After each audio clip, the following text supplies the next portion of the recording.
Name? Yeah, so now we're going to talk to Scott Ritter. He's a former Marine Corps intelligence officer, and he served with the UN implementing arms control treaties in the Persian Gulf during Operation Desert Storm and in Iraq, overseeing the disarmament of WMDs as weapons of mass destruction. Weapon of mass destruction as a UN weapons inspector from 1991 through 1989. And he later became an outspoken critic of the US foreign policy in the Middle East. Scott, are you with us? Hang on. Maybe not. And also Alex Thomson is with us because he has the expertise to guide us and help us out when we don't know what question to ask.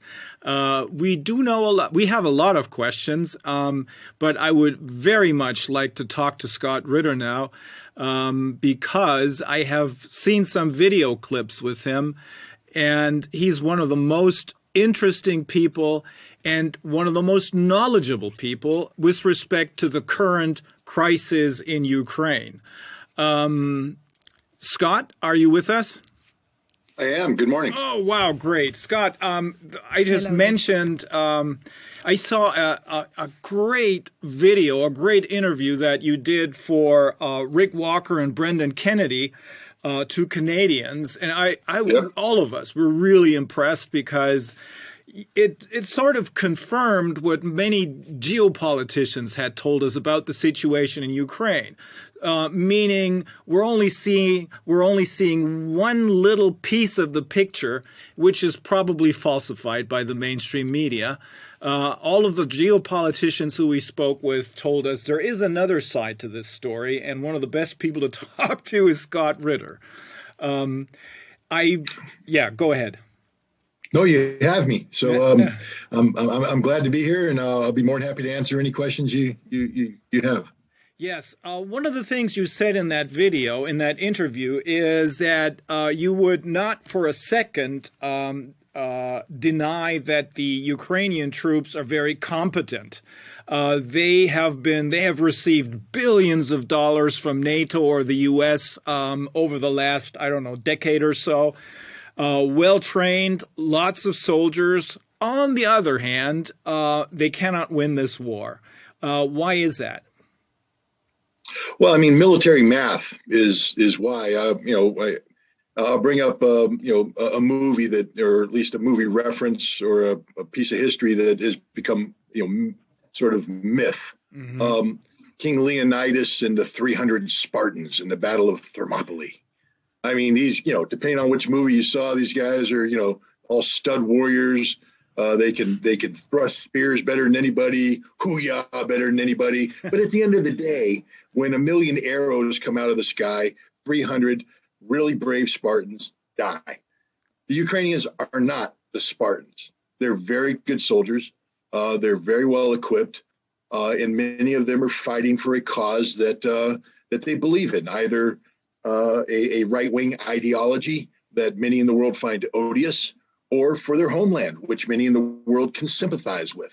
But either way, they're fighting for a cause that that allows them to overcome some of the morale-based issues that usually cause armed forces trouble, like when you get hungry, when you get thirsty, when you run low on ammunition, when you're suffering casualties. These are the things that tend to break militaries.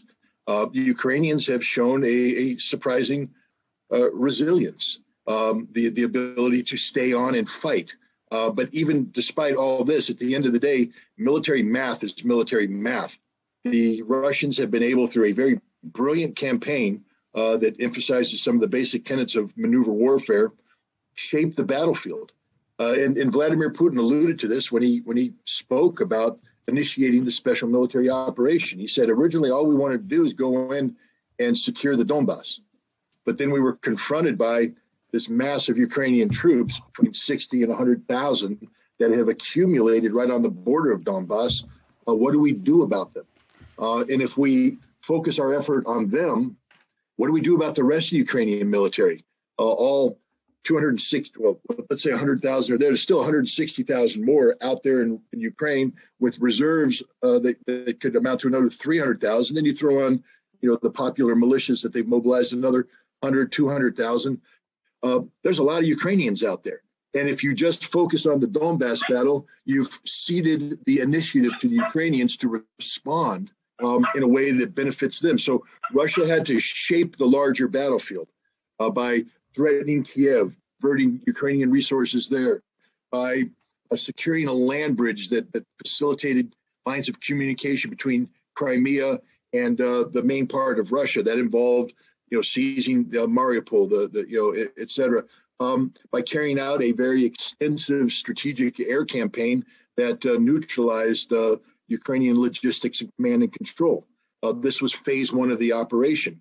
And Russia executed this very well. But a lot of people, what I'm talking about right now is what I call big arrow war.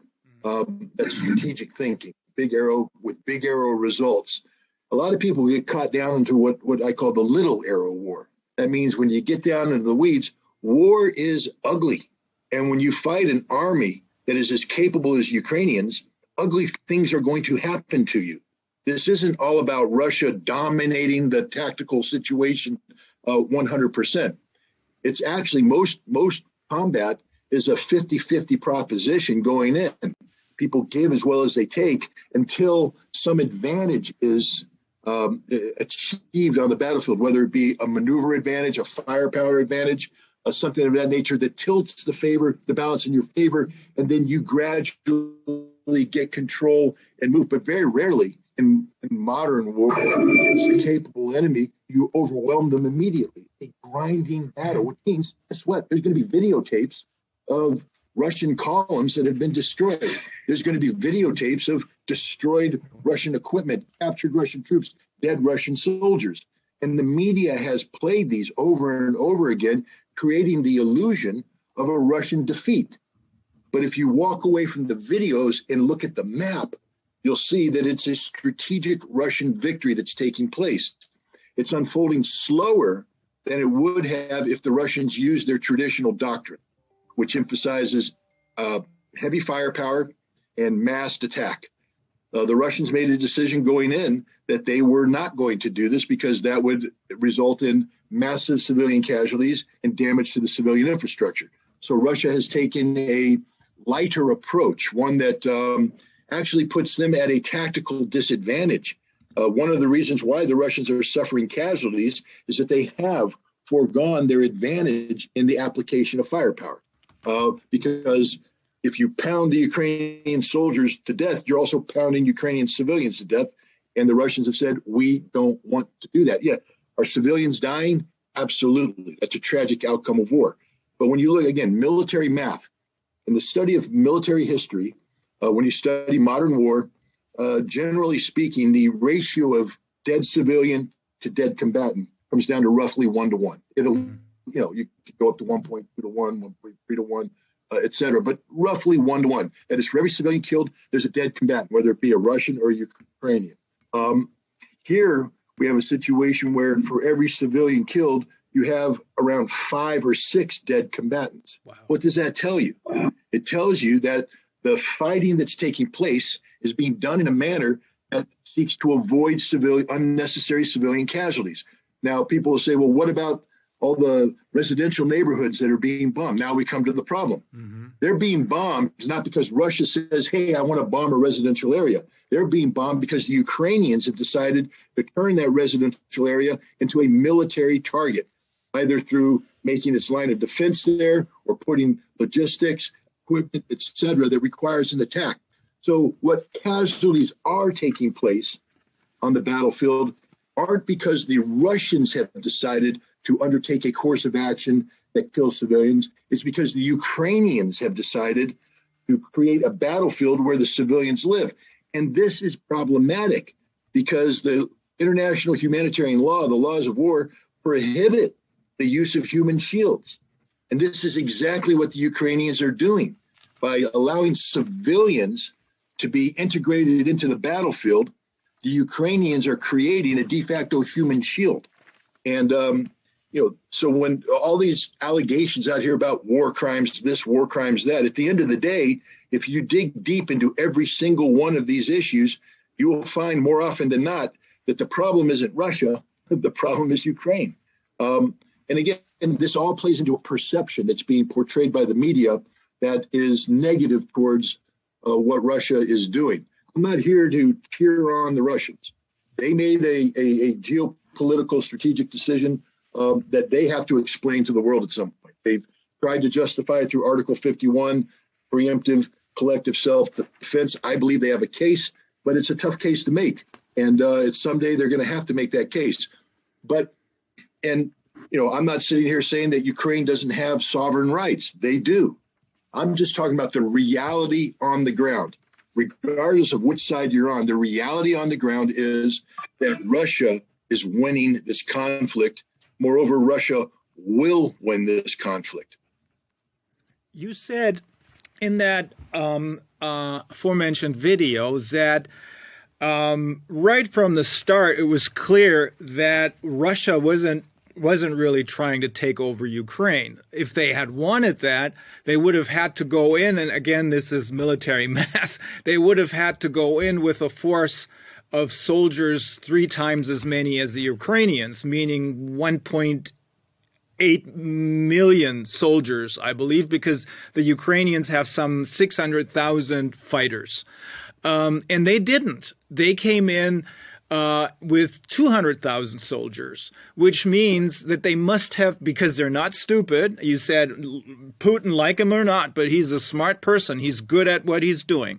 So he didn't make a mistake. Rather, he has a different objective, meaning he wants to denazify Ukraine, and he wants to protect those people who are Russia friendly, which is a large part of the population. Is that a correct assessment?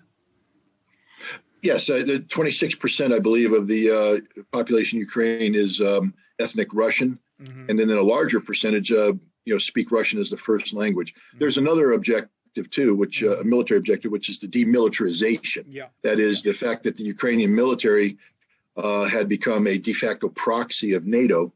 Russia has decided that they will not allow this NATO-like structure to exist on its borders, and therefore they're going to dismantle it. It could have been done voluntarily, or it can be done the way it's being done right now, which is through the application of extreme violence.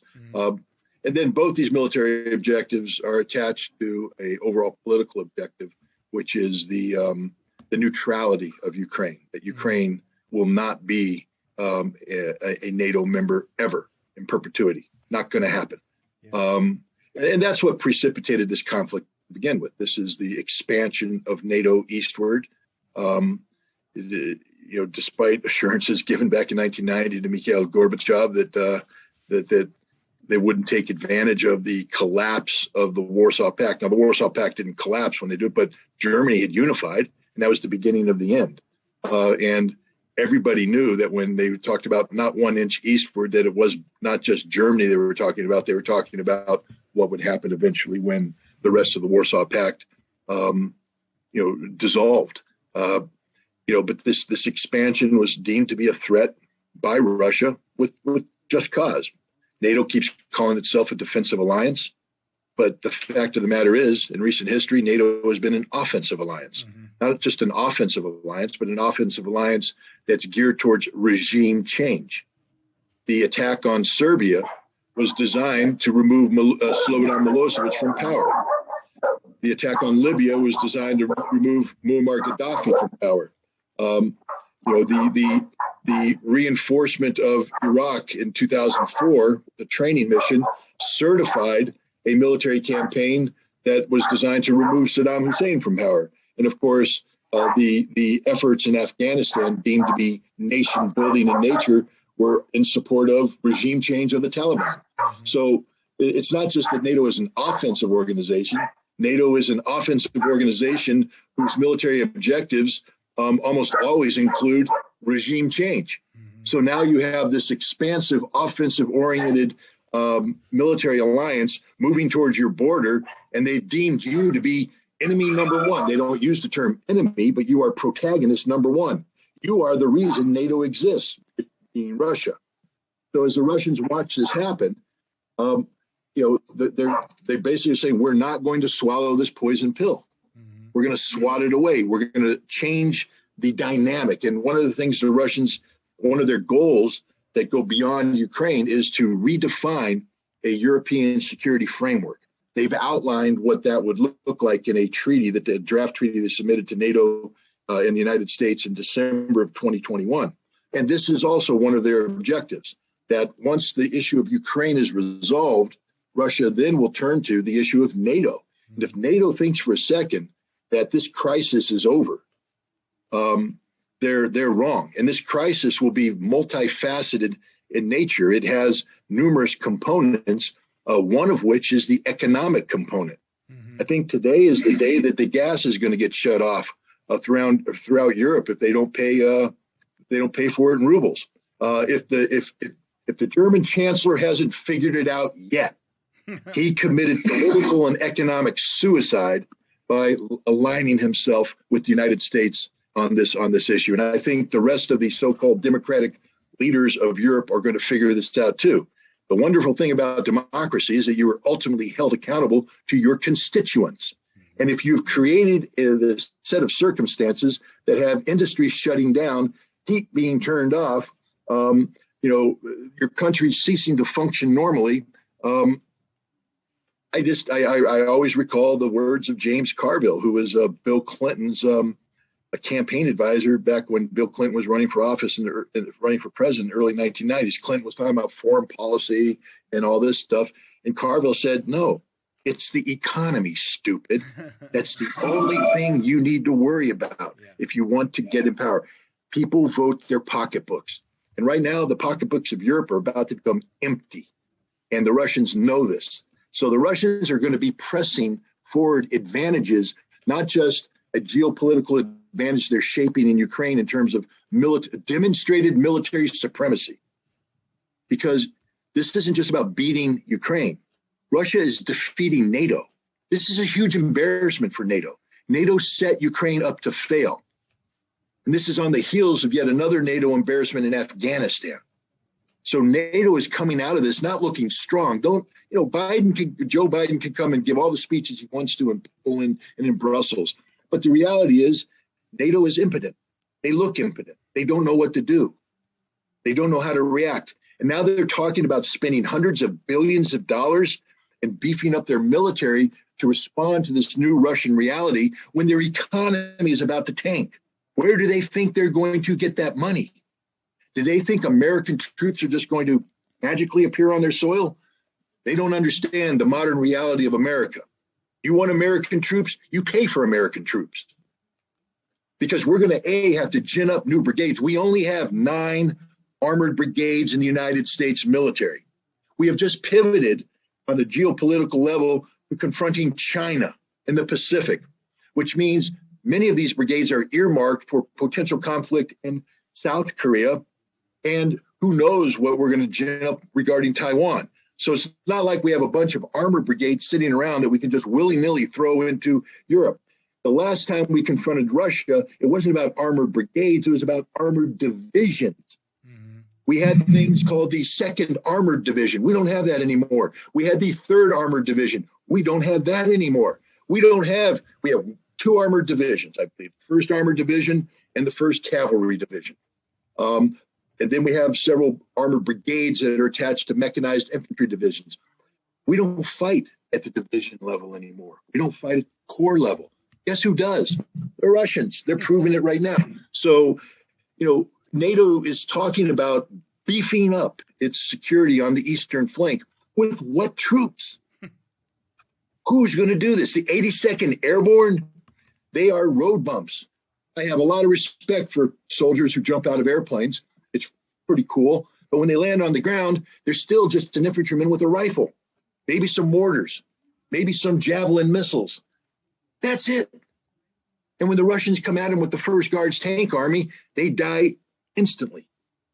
You think the Polish military is ready to stand up to the Russians? You think the Romanian military is ready to stand up to the Russians? You think any of the Baltic militaries are ready to stand? You think the 4 battle groups that NATO has assembled and the Baltics and Poland are ready to stand up to the Russians. They're not, because they're small and they don't have any depth. When they get into battle, war is a grinding, bloody process, as Ukraine has proven. And when you take a reinforced battalion-sized battle group and throw it into combat, and it grinds down, and you don't have any reserves, it's over.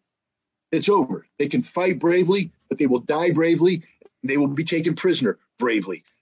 That's the reality of NATO today. And now NATO is confronted with, they've had 30 plus years of leisure activity, living off of the fat of American military strength. The German army used to be something to applaud. I'm not a fan of German militarism, but during the Cold War, the West German army was a very competent army, a very large army with large armored formations. Today, the German army is a joke, a literal joke. They cannot maintain their forces. In order to put that battle group into Lithuania, my God, German tanks in Lithuania, who would have thought it could ever happen again?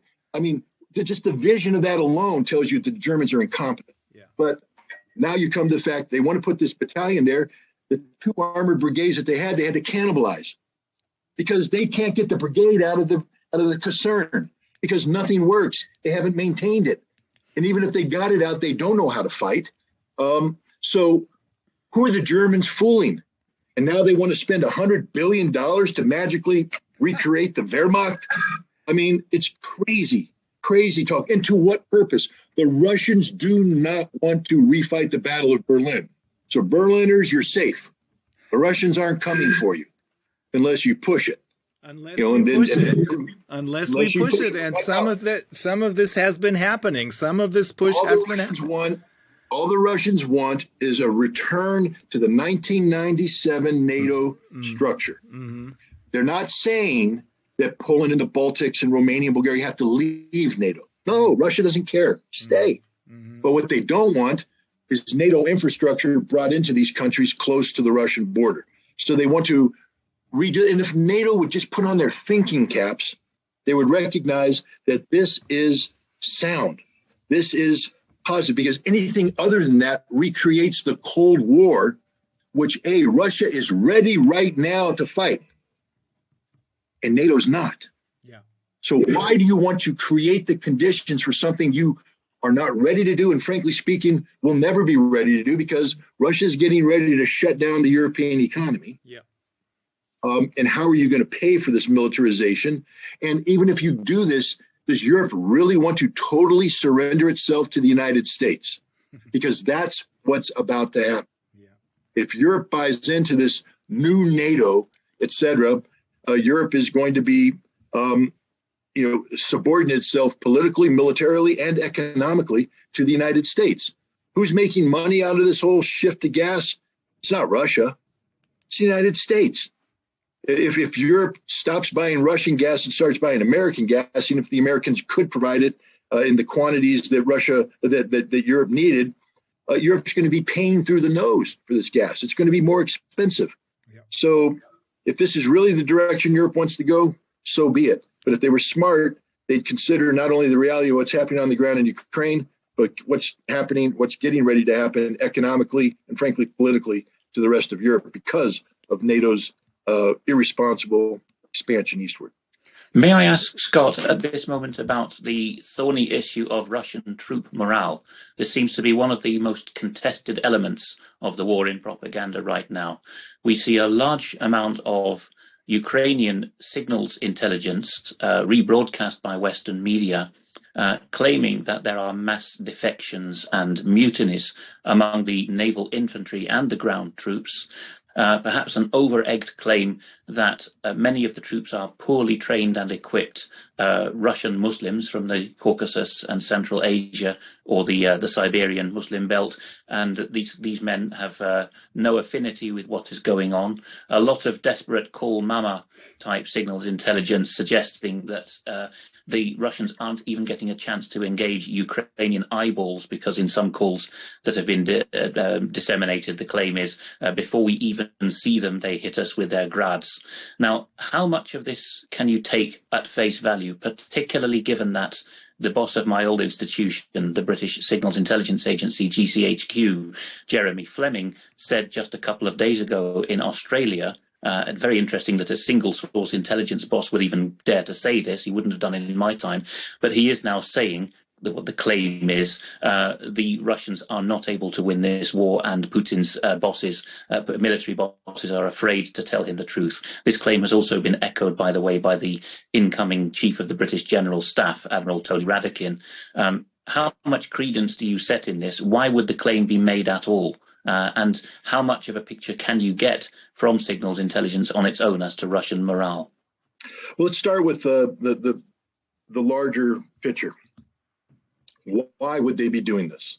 Especially, why would the head of GCHQ be speaking about intelligence matters of some of the most sensitive sources of intelligence imaginable?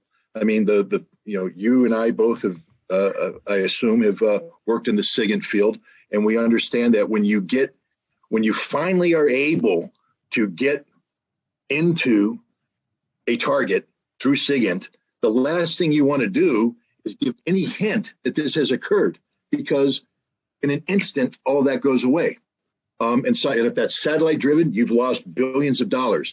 If it's tactical driven, you've lost hundreds, if not thousands of hours of trying to position yourself to exploit the target. And there's no guarantee you're going to get it back. So right off the bat, why is he doing this? And the answer is, I believe, not to reinforce the narrative coming from the mainstream media about, the demise of the Russians and stuff. It's part of a larger, broader information war that's taking place in the West, targeting the Russian population. The goal and objective, if you combine information war, you create the concept of inevitable Russian military defeat, combined with the economic sanctions that are damaging, to create the conclusion that the problem isn't NATO, the problem is Putin. The goal of the United States was set out by Biden. He blurted it out: regime change. Yeah. That's always been the goal. We've never shied from it. Michael McFaul admits it. If you take a look at the Russian reset in 2009, it was about regime change to replace Vladimir Putin with Dmitry Medvedev. 100% regime change. And when it was failing, Biden, then vice president, flew to Moscow on March 3rd, I believe, of 2011, meeting with political opposition leaders that are paid for by the United States and Great Britain. And he said, if I were Vladimir Putin, I wouldn't run for office again, because it's not going to work out for you. What are you doing? That's regime change. It's not violent regime change, but it's still regime change. Hillary Clinton spoke out against Putin's party during the parliamentary elections in December of 2011, causing Vladimir Putin to chastise her and say, you're interfering with our affairs, trying to shape the presidential election. Yeah. So the goal is regime change, and this is information war. It's trying to create an image of Russian incompetence, military impotence, and de facto they're never going to win, so that the Russian people start to question their leadership. I don't think it's working, because Putin's popularity raising just keeps going up. But now we come to, is this true? Because it's one thing about the objective, but now we come down to the nuts and bolts of the intelligence. Is what they're saying true? I don't know. Did you work, Alex? You don't have to answer too much, but did you work the Soviet target or the Russian target? Yes, it was my target. Do you have respect for that target? Absolutely. Do you view them as the most incompetent people on the face of the earth? That's the last term I would use for them. Correct. So now I'm going to basically say that to buy into what people are talking about implies that the Russians are the most incompetent people on the face of the earth when it comes to communication security. Let's start off with a statement of fact. Every Russian soldier, before they went into Ukraine, stood inspection. And the counterintelligence people went through every piece of their kit, ensuring that there were no personal electronic devices. No Russian soldier has a cell phone in Ukraine. So, if I Your may interrupt you Russians. just there, Scott, the shock and awe propaganda of this week from I don't think from the official Ukrainian MOD, but from these embedded far right elements, is one of supposedly the corpse of a Russian soldier from which a mobile phone has been extracted, and the troops who've dispatched him call Mama and gloat over how he's now in bits spread over the field. So how does that square with fairly elementary ComSec such as you have described, which even the West in its better days would have done before sending its troops into enemy territory? Well, what it squares is we're looking at a very sophisticated information warfare propaganda ploy. First of all, let's talk about the cell phones. Here in the United States, you might be able to find one or two Luddites who haven't put in some sort of security code or facial recognition feature or whatever. So the idea that a Russian soldier, A, has his phone on him, and B, it's going to ring and it's going to say "Mama," and C, a third party is going to be able to pick it up and access it, because my phone, when it rings and says "Mama," and I hit, I want to answer it, it says, "Please enter your security code." Before the phone, that didn't happen. It said "Mama," and he boom answered. So it tells you it's a ploy. This is pure propagandistic ploy. What even the Ukrainians have had to admit, as it became clear that their story about cell phones, because the Russian mommers are going, wait a minute, a boy's got his phone? How come he's not calling me? Yeah. You got 1 million Russian or 200,000 Russian mamas calling the Ministry of Defense saying, why aren't they calling? And the Ministry of Defense saying, because they don't have their cell phones. Well, what about that? It's a lie. Nobody has their cell phones. And the Ukrainians went, yeah, it's not working. So, here's the news story. The Russians are stealing Ukrainian cell phones from the innocent population, and then the Russian soldiers are using those cell phones to call home to Mama. Now, again, it's the same problem. Let's just say that I'm Private even Schmuckatelli, and I've decided I want to call home to Mama. So I find a Ukrainian civilian, and I butt stroke him in the face, and I grab his cell phone. Even if I'm clever enough to take his thumb to get his biometrics or hold it up to his face or put a pistol to his head and get the security code, do I remember that? Because the face only works one time. Yeah. I can attest to this. And also, not only that everyone in Eastern Europe uses security codes and mostly Android-based phones as well, but more particularly that for lack of paid call time, mostly they will use the Viber app, the Eastern European market equivalent of WhatsApp. And again, there you're going to need cell data. And again, Absolutely. The SBU, the Ukrainian Intelligence Service, will presumably, I haven't checked this for myself for my faults, but will presumably have put a blanket ban on calling numbers beginning with country code +7. So there's another obstacle to this claim, isn't there? This is just pure fiction. So now we come down to the phone calls. So we've established that the likelihood of a Russian picking up the phone and calling home to Mama is slim to none. But what about these recorded calls? They're all faked. They're literally all faked. They are the SBU, and I will tell you, it's not the SBU alone.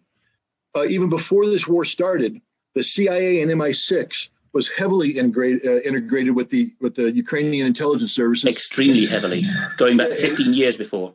Right, and one of the aspects that's going on right now is information warfare. The CIA has an entire. Well, hell, MI6 has or IO. Imagine what IO stands for, Information Operations. Their whole job is black propaganda. The CIA, under the Special Activities Group, whatever they call them nowadays, and the Director of Operations, has a political action element, a component of which is information warfare, information operations. They have been working with the Ukrainians from day one to shape this image. And what we're looking at is a very sophisticated information operation with so-called intercepted conversations. They're not intercepted conversations of secure Russian comms, because Russian comms, I have to laugh, because the implication is that the Russians can't communicate. Mm-hmm. That's the implication here, that because some of these calls are from subordinate officers calling their superior officers with the most whiny of messages. We're hungry. We don't have any ammo. We don't have any fuel. We're scared. What are we doing here? Absurd in the extreme.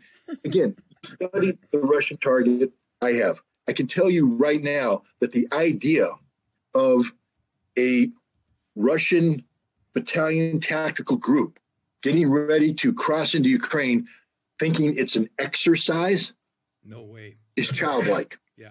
They also thinking that they don't know where they're going is childlike. These troops have been well briefed on several things. One, what their immediate tactical objectives are, how that immediate tactical objective feeds into an overall operational concept, and two, what their rules of engagement are. And this is a critical factor because there was an interview with a Russian general a couple days into the war, because people like myself were going, what are the Russians doing, man? Their doctrine calls for overwhelming artillery fire and then massed attacks. And what I'm looking at is no artillery fire and these light probes. What's going on? And what was going on, according to this general, was what they call the Syrian approach. Now, again, if the Western media will say, aha, that proves that the Russians are going to blow Aleppo up, level it, bring in chemical weapons, and kill civilians, because that's what we've been told the Russians do in Syria.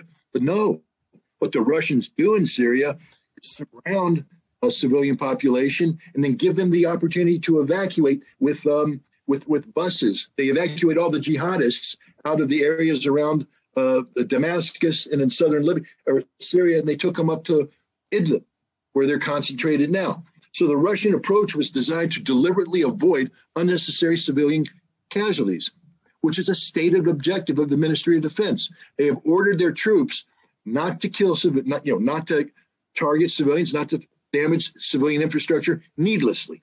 I mean, you never target a civilian, but also to be careful about the application of force so you don't damage the civilian infrastructure. When civilian infrastructure is damaged, it's because the Ukrainians made a decision to turn that into a military target. But my point here is that these troops are extremely well briefed, and we know it. So the idea of this poor, besotted, Ivan Shmukatelli not knowing anything and just hopping in his vehicle and driving along, and oh my God, I'm in Ukraine, and oh crap, they're firing at me, and oh damn, everybody's dying, and oh, woe is me, call mama. No, that just isn't happening at all. We know this because we've seen they've captured the Russian tanks. And if you look at the Russian tanks, there's secure comms in the Russian tanks. So we know they have secure comms. So if the Russian tanks have secure comms, they ain't using a cell phone because A, they don't have a cell phone, and B, it's the dumbest thing to do, because the second you use a cell phone, you've given away your location to a modern opponent who is out there with electronic warfare capability, tracking cell calls, geolocating, calling in fire. That's how we're killing a lot of these idiots that's how the Russians are killing a lot of these idiots that are torturing Russian soldiers, etc., because they use a cell phone and then they post it on social media.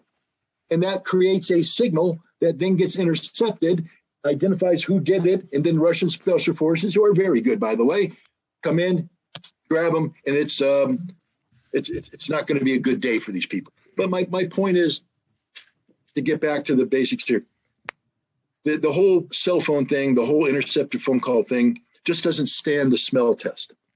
You'd have to assume that the Russians are incompetent, that the Russians didn't spend billions of dollars upgrading their comms. In 2008, Russia went to war against Georgia. Short little 5-day war that they were horrible in. They were awful, and they knew it. And the Russian generals afterwards said, man, we're lucky, because the Georgians knew how to fight. The Georgians were trained by Marines, and the Georgians were doing some wonderful stuff tactically, really bad stuff operationally, and a bad strategic idea to go in. But tactically, they were doing well, but they lacked the mass. So the Russians were able to come in with artillery and armor and grind them down and move on. But the Russians were saying, we're not that good. We're really actually pretty bad. We're lucky that the Georgians didn't have more capability, because it could have been a different outcome on the battlefield. So they started a dramatic modernization program, and we saw some of this in 2014 with the Little Green Men and stuff. But even then, the Russians weren't all there. Around 2016, they started to reorganize their military, going away from a pure brigade model, now bringing back, for instance, the 1st Guards Tank Army, the 20th combined arms army, large offensive oriented. This is the key, isn't it, though, Scott? It's combined arms, really, because from the beginning of the Cold War onwards, they had inherited the operational level of warfare, which had largely won them the Eastern Front, and then combined arms was largely regarded as a NATO, largely UK, Canadian, US speciality until recently. But I think you're making a good case here that from about the middle of last decade, Russia has been the master of combined arms ops. Not just Russia is the master of combined arms. Look, I used to be the master of combined arms operation. When I was in the Marine Corps, I came up as a junior officer when the Marine Corps was embracing maneuver warfare in a big way. From a conceptual standpoint, the philosophy of it ingrained. General Al Gray was the commandant, and he brought it down. And I spent 2.5 years in 29 Palms, California, mastering maneuver warfare, combined arms operations at an artillery battalion. And we were self-propelled, and we spent 250 days a year in the field firing live ammunition all the time, and we were masters of our profession. Well, guess what? We don't do that anymore. For the last 20 years, we've been running around in Afghanistan and Iraq doing low-intensity conflict, counterinsurgency operations. We were very good at kicking down the doors of civilian houses, shooting civilians. We're very good at dropping drone strikes on wedding parties. We're not very good at combined arms operations because we don't do it anymore. Now we're trying to rapidly do it, but we don't have the military to do it anymore. The reason why I brought up 250 days a year in the field and the amount of ammunition we shot is that's expensive. To become really good at this is an expensive proposition, and it requires constant training. You don't simply go through a quick course and then go back to the garrison and then suddenly be thrown 6 to 8 months later into the field and be expected to. You lived it, you breathed it, you ate it, you slept it. It was your life, because that's the reality. It's so complex. It is so complex, this kind of combined arms maneuver warfare, that you have to literally make it part of your DNA. And we didn't just forget how to do it. We scooped out that DNA and threw it away. We embraced low intensity conflict. And now we're looking at the Russians applying combined arms war in Ukraine. And there's a growing recognition from any military professional that we can't do that. We don't know how to do that. Do you think, Scott, that this was the substance of what Sergei Shoigu, the Russian Minister of Defense, said to his US counterpart when unexpectedly the US Secretary of State for Defense accompanied Biden on the last bilateral with Putin? Do you think the threat was, we will box you in? Well, the Russians, I don't think, are in the business of making threats. They can imply threats. But the Russians are very sophisticated. I give them a lot of credit. As much as we respect their military, I respect their diplomacy even more. I know Sergei Lavrov. I've worked with him. He was at the UN. A very, very clever, intelligent diplomat, backed up with a diplomatic corps that is second to none. So the Russians don't do. I mean, again, that's just one of the things that cracks you when you hear all these people. Well, the Russians are, sending a signal and they're blunt and they lie and no, they don't. The Russians are sophisticated. The Russians are polite. The Russians give you every opportunity to take the off ramp before it becomes too late. And I think Shoigu was making the point that he was making is that there is a military technical component to our solution that we don't want to have to apply, that we prefer to do this diplomatically. But I'm here to remind you that if you ignore us, that we've put this new security framework out there to be worked out. If you ignore us, I exist. Mm-hmm. And I'm just here to remind you that I exist. I'm not making a threat. I'm simply saying I exist. Mm-hmm. And don't forget that. And I think we forgot it. We didn't take the Russians seriously. Yes. I mean, we've denigrated them, we've demeaned them, we've belittled them. And the Russians right now are basically saying, we are here. Yeah. As Putin said in 2018. We told you. Do you think, Scott, that the US do you think the US and the British took the Germans seriously when the Germans seemed to have been hinting last year that they were in no state, nor was any other continental European armed service to do what might have been expected of it if there was a ramping up in Ukraine? Or do you think that the British and Americans continued to fancy that continental Europe would be able to hold out for them in the late Cold War model of hold the Fulda Gap for a couple of weeks while we arrive? I can't speak to the British anymore, but except to say that I think the Croatian prime minister got it right when the British Minister of Defense showed up and he said, "We're not meeting you. A, you're not a member of the European Union anymore, so why would I meet with you? And B, you're Britain. You got nothing, man. You got nothing. Your military is a joke. Get out of here." When Croatia says the British military is a joke, then the British military is a joke. The player here is the United States. And the United States has become a prisoner of its own rhetoric. We're very good at throwing words out. We're very good at making promises, as if we can, by creating the perception of grandeur actually exists. We saw that in Afghanistan when Joe Biden in July called up Ashraf Ghani, the president, and Ghani's crying. There's a he's saying, "I got 15 to 20,000 Taliban and Pakistani jihadists coming across the border, and I got nothing to stop them with except your air power. You're slowing down your airstrikes. I need you to ramp that up, or else it's all over. It's done." And Biden said, "Whoa, shut up. I need you to go and tell everybody everything's going to be okay. We have to create the perception that everything's going to be okay." And this is a direct quote from Biden, even if it's not true. So Biden instructed the Afghan president at a moment in time when his country is literally falling to the enemy to lie, to create the perception that everything's okay. Now we come to Germany, NATO, and Europe. The Germans aren't stupid. The Germans know their economy better than anybody. And the Germans did the math and said, if we lose Russian gas, we're in trouble. Fact is, all of Europe looked at that and said, because it's a cascading effect, given the way that it's integrated. You can't just wall off the German economy from Europe. If the German economy falls, the French economy falls. If the French economy falls, the Spanish economy falls. It's a domino effect that happens instantaneously. So all of Europe went, we got a Russian energy problem here. And the United States said, don't worry about it. We got you covered. We have a plan B. We didn't have a plan B. And Germany has just found that reality out. Yeah.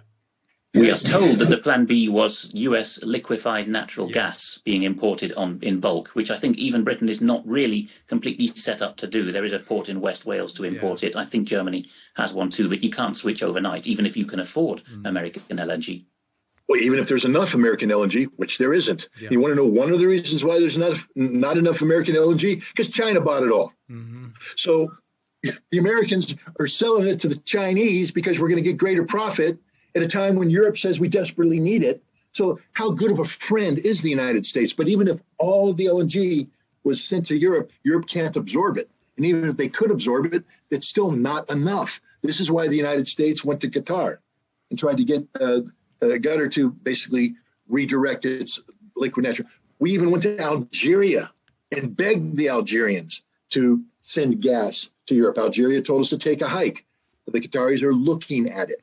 But the fact is, all the assurances the United States gave amount to a hill of beans. They're nothing. And now Europe's left holding an empty bag with Russia getting ready to play hardball. Yep. And if anybody thinks that Russia's joking around, I hope people come out of this understanding that Vladimir Putin does not bluff at all. And when Vladimir, I think the strongest testimony to what you're saying there, Scott, is that all the intelligentsia, the pro-Western or Western-leaning but moderately so people in all of the countries neighboring Russia are saying, well, we may have to bolt, we may have to flee the region completely because, okay, we have our question marks over their reasoning when they say, I don't want to live under a Putin-dominated Europe. You can accept or reject that reasoning. But the fact that they are all saying that implies that they, who know the Russians better than anyone, these bordering countries, know that this is not going to go away anytime soon. The Russians are not offering a feint. They're actually going to follow through on what they're threatening. Yeah, and the Russian, look, I don't believe that Russia plans any military operations beyond Ukraine. I don't think the Russians aren't suicidal. They're not going to test Article 5 of the NATO Charter. Although I believe if they did test it, Article 5 would fail. That's a heck of a gamble. I do too. Just in case people were serious about it, that could lead to a nuclear conflict. And Russia's not going that route. Russia is establishing its military credentials in Ukraine. And believe me, once all the propaganda goes away and true military professionals sit down and study what has happened here, the West is going to wake up and realize that Russia's fighting a war that they're not prepared to fight. Yeah. First of all, which Western democracy right now is willing to take 30 to 50,000 dead? None. None of them are. So, and that's what we're talking about when you fight the Russians. We're talking about, because Russia's not going to come in soft Poland. Russia doesn't give a damn about the Polish civilian infrastructure. If Russia comes into Poland, they're going in with rolling barrages. They're going to kill everything, and then heavy masses of armor is going to push through and grind everything. While where's the Russian Air Force? It's coming in dribs and drabs. Why? They're holding in reserve. They've displayed the Kinzhal. I know I'm saying that wrong because my Russian language abilities were developed in college. Yeah, well, I drank beer and played football. But, but I do know it means dagger. But they've deployed two of them, not because they needed to fire them against the Ukrainian target, but to remind NATO that, hey, if you guys really want to play this game, we got a whole bunch of these, and you can't stop them. And whatever we aim them at, they're going to hit. And that includes, for instance, that wonderful shiny building you have in Brussels you call NATO headquarters. It will be gone. Poland, you got a Ministry of Defense? Bye-bye. England, you think your headquarters are going to be untouched? We're going to flatten them. Paris, it's all going to go bye-bye, guys. Not with nuclear, but with precision strike capabilities. That's the cost of going to war with Russia. So don't do it. But Russia doesn't need to go to war with Europe because Europe's going to surrender because of the economy. That's the Russian plan. And, what did you expect? Imagine, again, Vladimir Putin. And I'm not somebody that believes that Vladimir Putin is a dictator. I think Vladimir Putin is a long-serving, powerful executive at the head of a very large Russian civil service that's very competent. But that the civil service actually defines Russia's national security objectives, et cetera. Putin is simply the implementer of the policy that comes up from below. But Vladimir Putin sits down with Joe Biden, who looks him in the eye because Joe Biden is that kind of guy. And Biden tells Putin right to your face, don't do it, or I'm going to hit you with the massive sanctions. Yeah. And because Biden is doing this politically, Biden proceeds then to tell all of America, we're going to shut down the SWIFT. We're going to seize their assets. And Putin's going, anything else? What else are you going to do? Energy independent? Okay, thank you. And you've given me how much time? Months to prepare a response? Russia wouldn't have gone in to Ukraine militarily unless they had a plan on how to deal with the sanctions that the United States and the West broadcast. Nothing that happened in the sanctions took Russia by surprise. Everything Russia knew was going to happen and had a plan for it. You actually said, Scott, that not in these words, but Putin was probably jumping up and down with joy about the sanctions because this gives him the opportunity to finally withdraw or disconnect from the dollar in particular and other aspects of Western society as well. Yeah, when Putin came into power, he wasn't anti-West. He was actually pro-West. That's what I was going to ask you about. Yeah. Yeah. He was just against the debasement of Russia that had taken place under the leadership of Boris Yeltsin.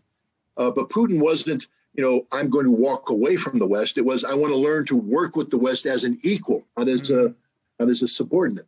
That I'm going to reassert Russia's sovereignty and sovereign rights. But Putin had an uphill struggle. Three things actually.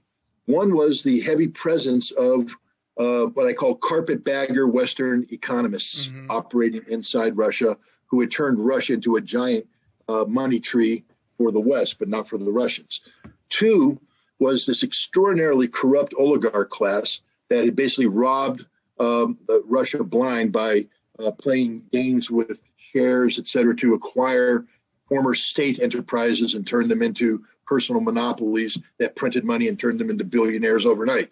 And then 3 was a Russian population, especially in the middle class or the emerging middle class and the intelligentsia, who,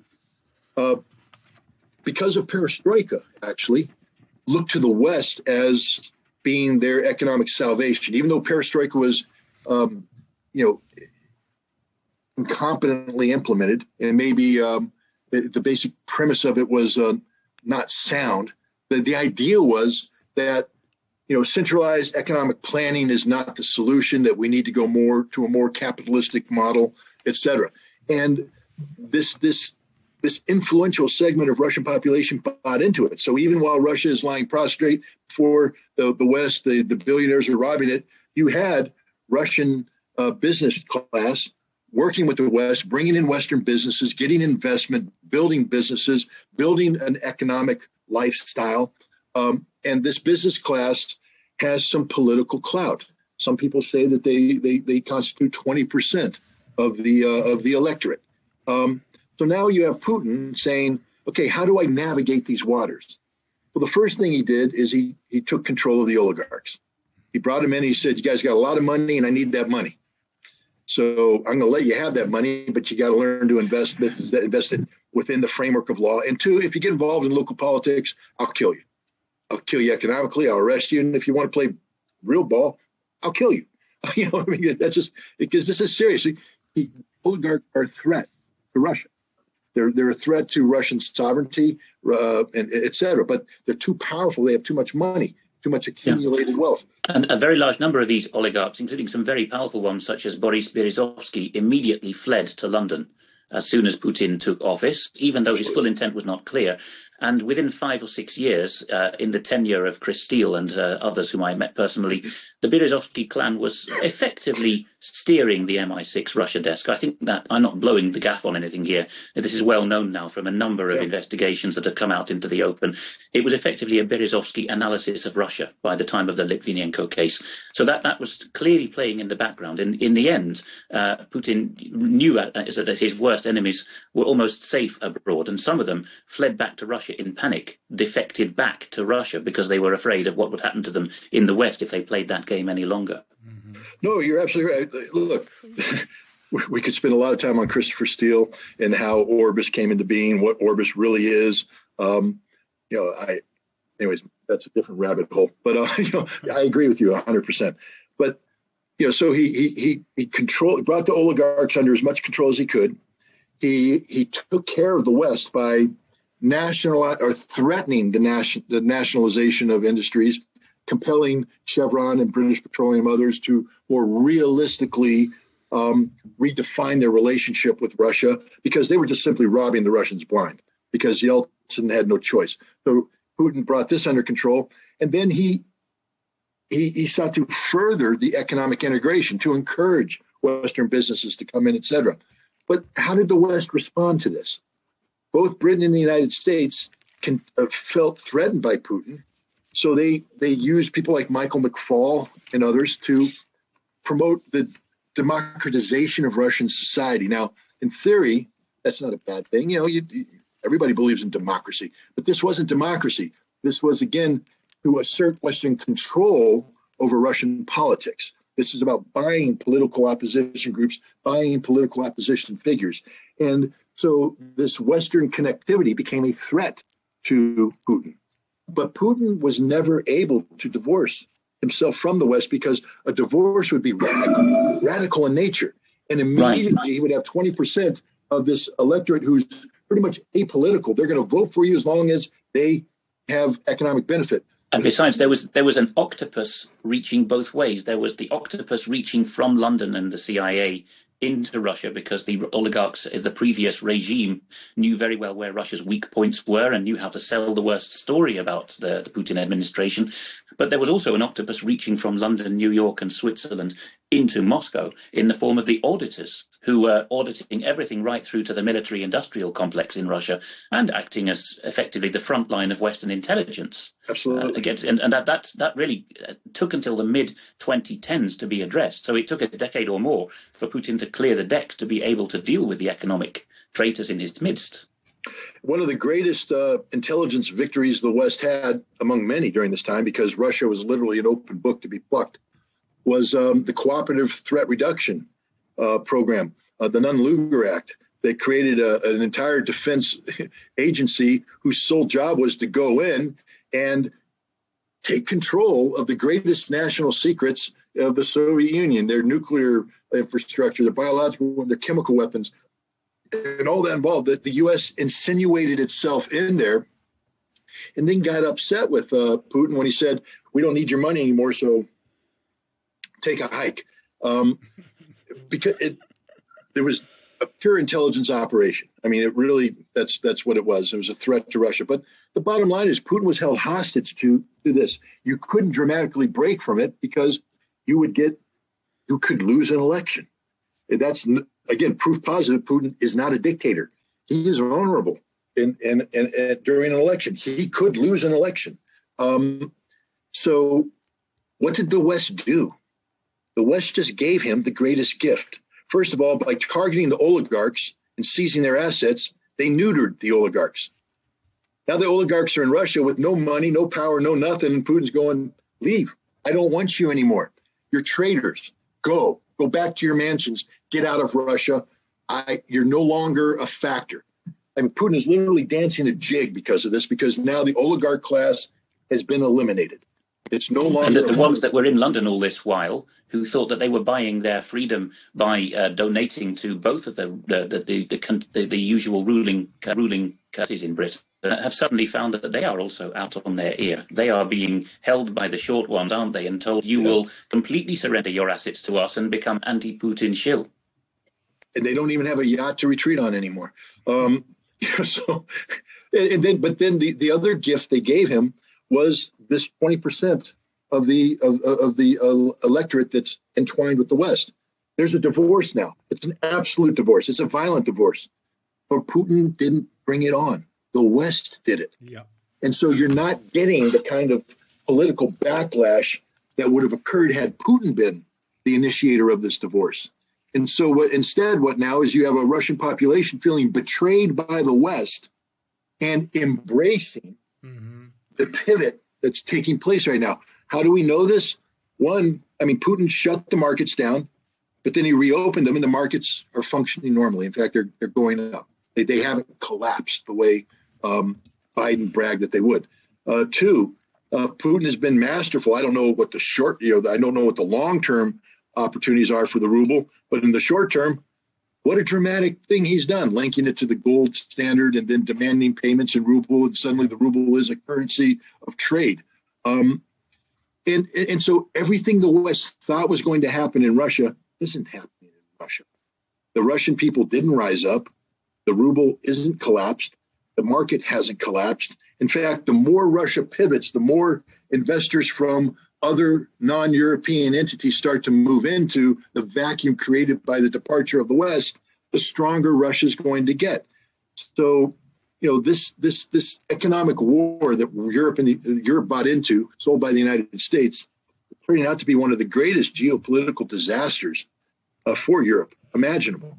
Can I ask you something? But could this be that we're looking at like some giant Truman Show, and that, like also the Russians, I mean, it sounds very credible what you say here now, but could it be that this whole, what credible, I mean, knowledgeable, but can it be that that they're actually all in bed with one another? I doubt it. No, no, because to do that, you'd have to, look, I can believe that the West can play those kind of games. I have no confidence in the integrity of the West anymore. Yeah, me neither. Or the intestinal fortitude of Western politicians. To watch the German chancellor get demeaned by Joe Biden. Yeah. And I'm an American. It made me embarrassed. It embarrassed me. But the Russians, and I know Russians. I've known them all my life. They don't play these games. The Russians are sincere. They're not perfect. They make mistakes. They can lie. They can cheat. They can steal. I'm not pretending they can't, but the Russians wouldn't. There is no modern Potemkin village taking place here today. With Russia, what you see is what you get. And that's a mistake that many in the West make, is because they're looking at something and they're thinking, well, what are the Russians trying to tell us here? Yeah, exactly. It's not even just the pseudo military officer class now. It's also the politicians, the pseudo leader class in the West, especially in Britain, who have adopted this Russian word maskirovka, meaning deception operations. And whereas 20 years ago this was a word that occasionally a colonel would use to say, well, be careful when the Russians are in the field, they might be doing a feint. Now it's on the lips of Prime Minister Boris Johnson. You know, everything the Russians say is maskirovka. This word has been denuded of all meaning now. Yeah, and the reason why they're doing it is that the West has lost all intellectual credibility when it comes to evaluating Russia. Back in the Cold War, you know, we were ideologically opposed to the Soviet Union, and we had a class of officers called the Foreign Area Officer, and we had Foreign Service officers who were specialists. I was proud to be a Foreign Area Officer, Soviet specialty, junior. But I worked with some very senior guys, who generals and colonels who had been foreign area officers for some time, had extensive experience. And I worked with. Yeah, and I have to say that, like their diplomatic equivalents, the U.S. officers who were responsible for such foreign observation and liaison actually excelled the European officers in their language skills, something that's often underlooked. The best American diplomats and military officers concerned with the Russian or Arab-speaking world actually excelled the Europeans. I was a sad exception. I'm the guy that brought the average down. Well, that's because you were playing football and drinking beer, Scott. Drinking beer, that's right. I mean, I told them when they recruited me, I said, "Come on, man, I played football. I didn't study Russian, but I did it to impress the girls. That didn't even work." But seriously speaking, the fact of the matter is, what I'm trying to get at is, at that time, the Soviet Union was a closed society. I mean, there were certain opportunities to get in there, but even when you went in there, you didn't have freedom of movement, and so you were forced, in order to understand your enemy, because you remember Sun Tzu, The Art of War, know your enemy as you know yourself. In order to do that, you had to step back and evaluate what you had, which was Russian literature. Russian literature gives you an insight to the Russian soul. You had the history of Russia.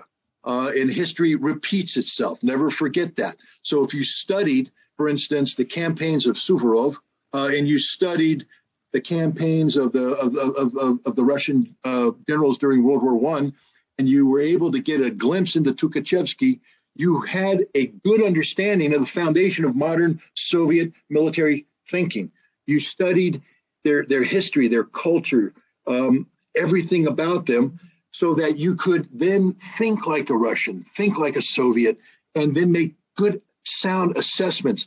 And we didn't get everything right, but we tried, and we didn't like them, but we respected them, and we understood them because we had a deep-seated knowledge of them.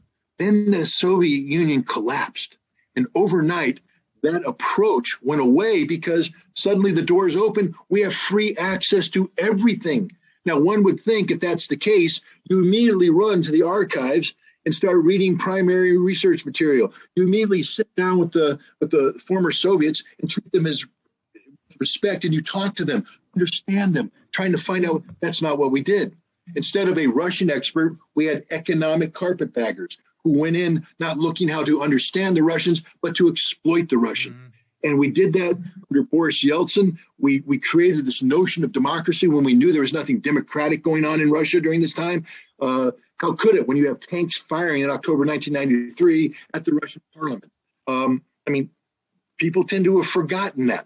How could you speak of Russian democracy when the United States bought the 1996 election for Boris Yeltsin, who would not have won it unless we came in with millions of dollars, campaign managers, and ran an American-style corrupt campaign so that he ended up winning.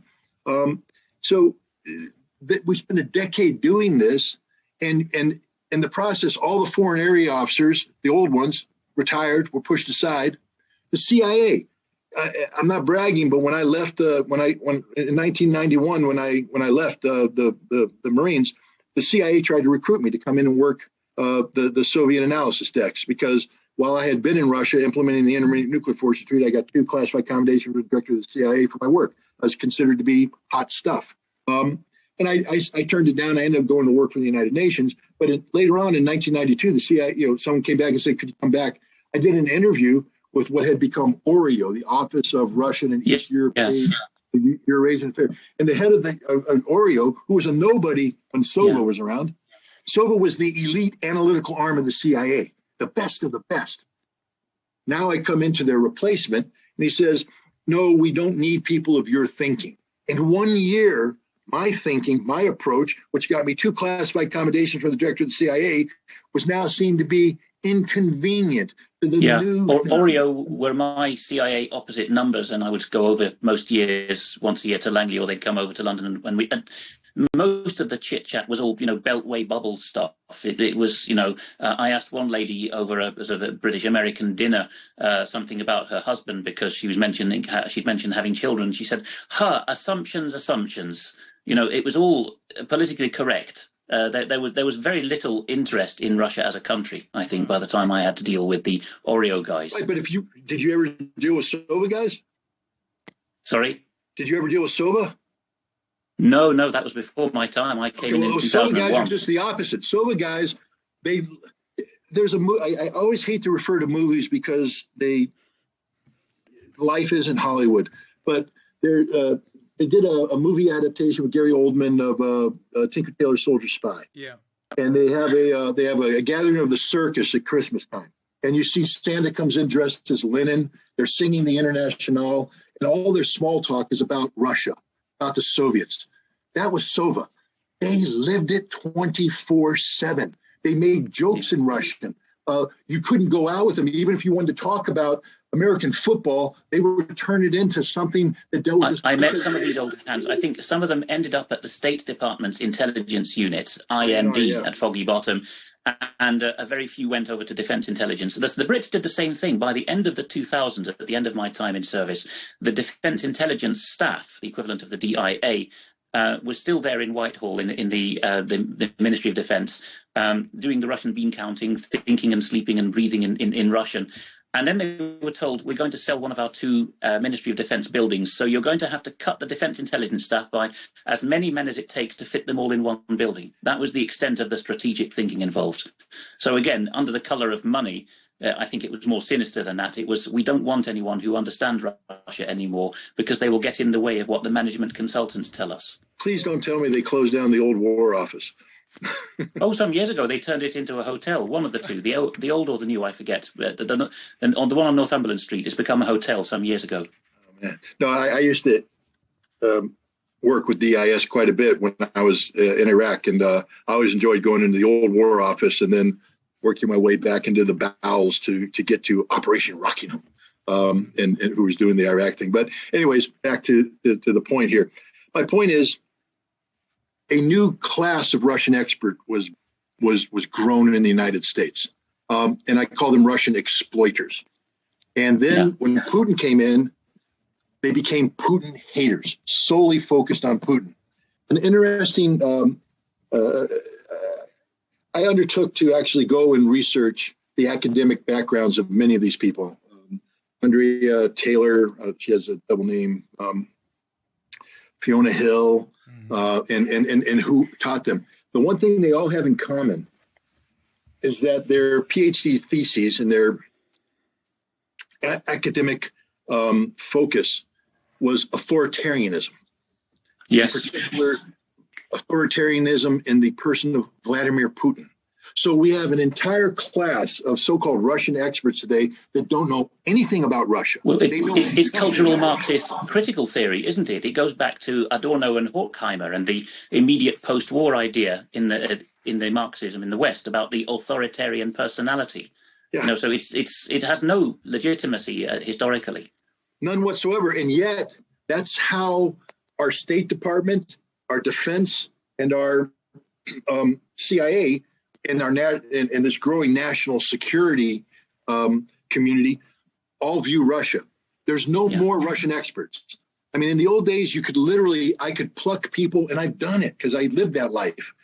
If you went to the American embassy in Moscow because back then it was post Clayton Lone Tree, so there was no more free association with Russians. You could only associate with Western embassies, and we found most of the other Western embassies, besides the British, to be rather dull. So we associate with ourselves, and so we'd come to Moscow and we'd sit down, and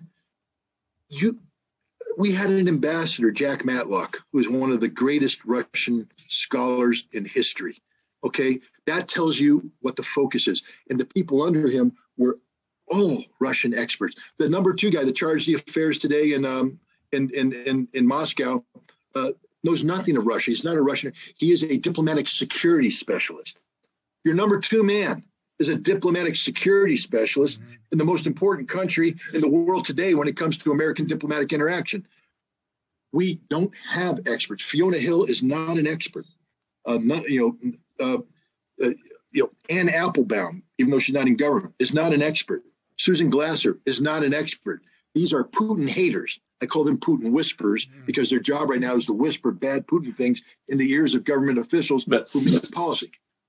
Scott, since our hosts are German, we should talk a bit about the German BND as well, because right through to my time in the 2000s, the CIA guys who covered Russia would always, after coming to London, they would jet off to Berlin, and they would, Munich in those days, and they would say the Germans are the really serious continental partners we have to talk to as well.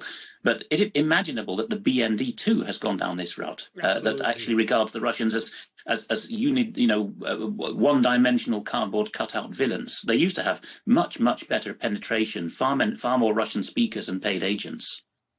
Well, the BND here,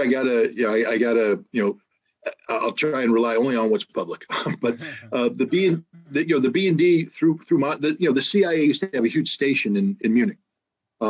And it was where the defectors, that's where the defectors came through, and the refugees, and they were all processed through there.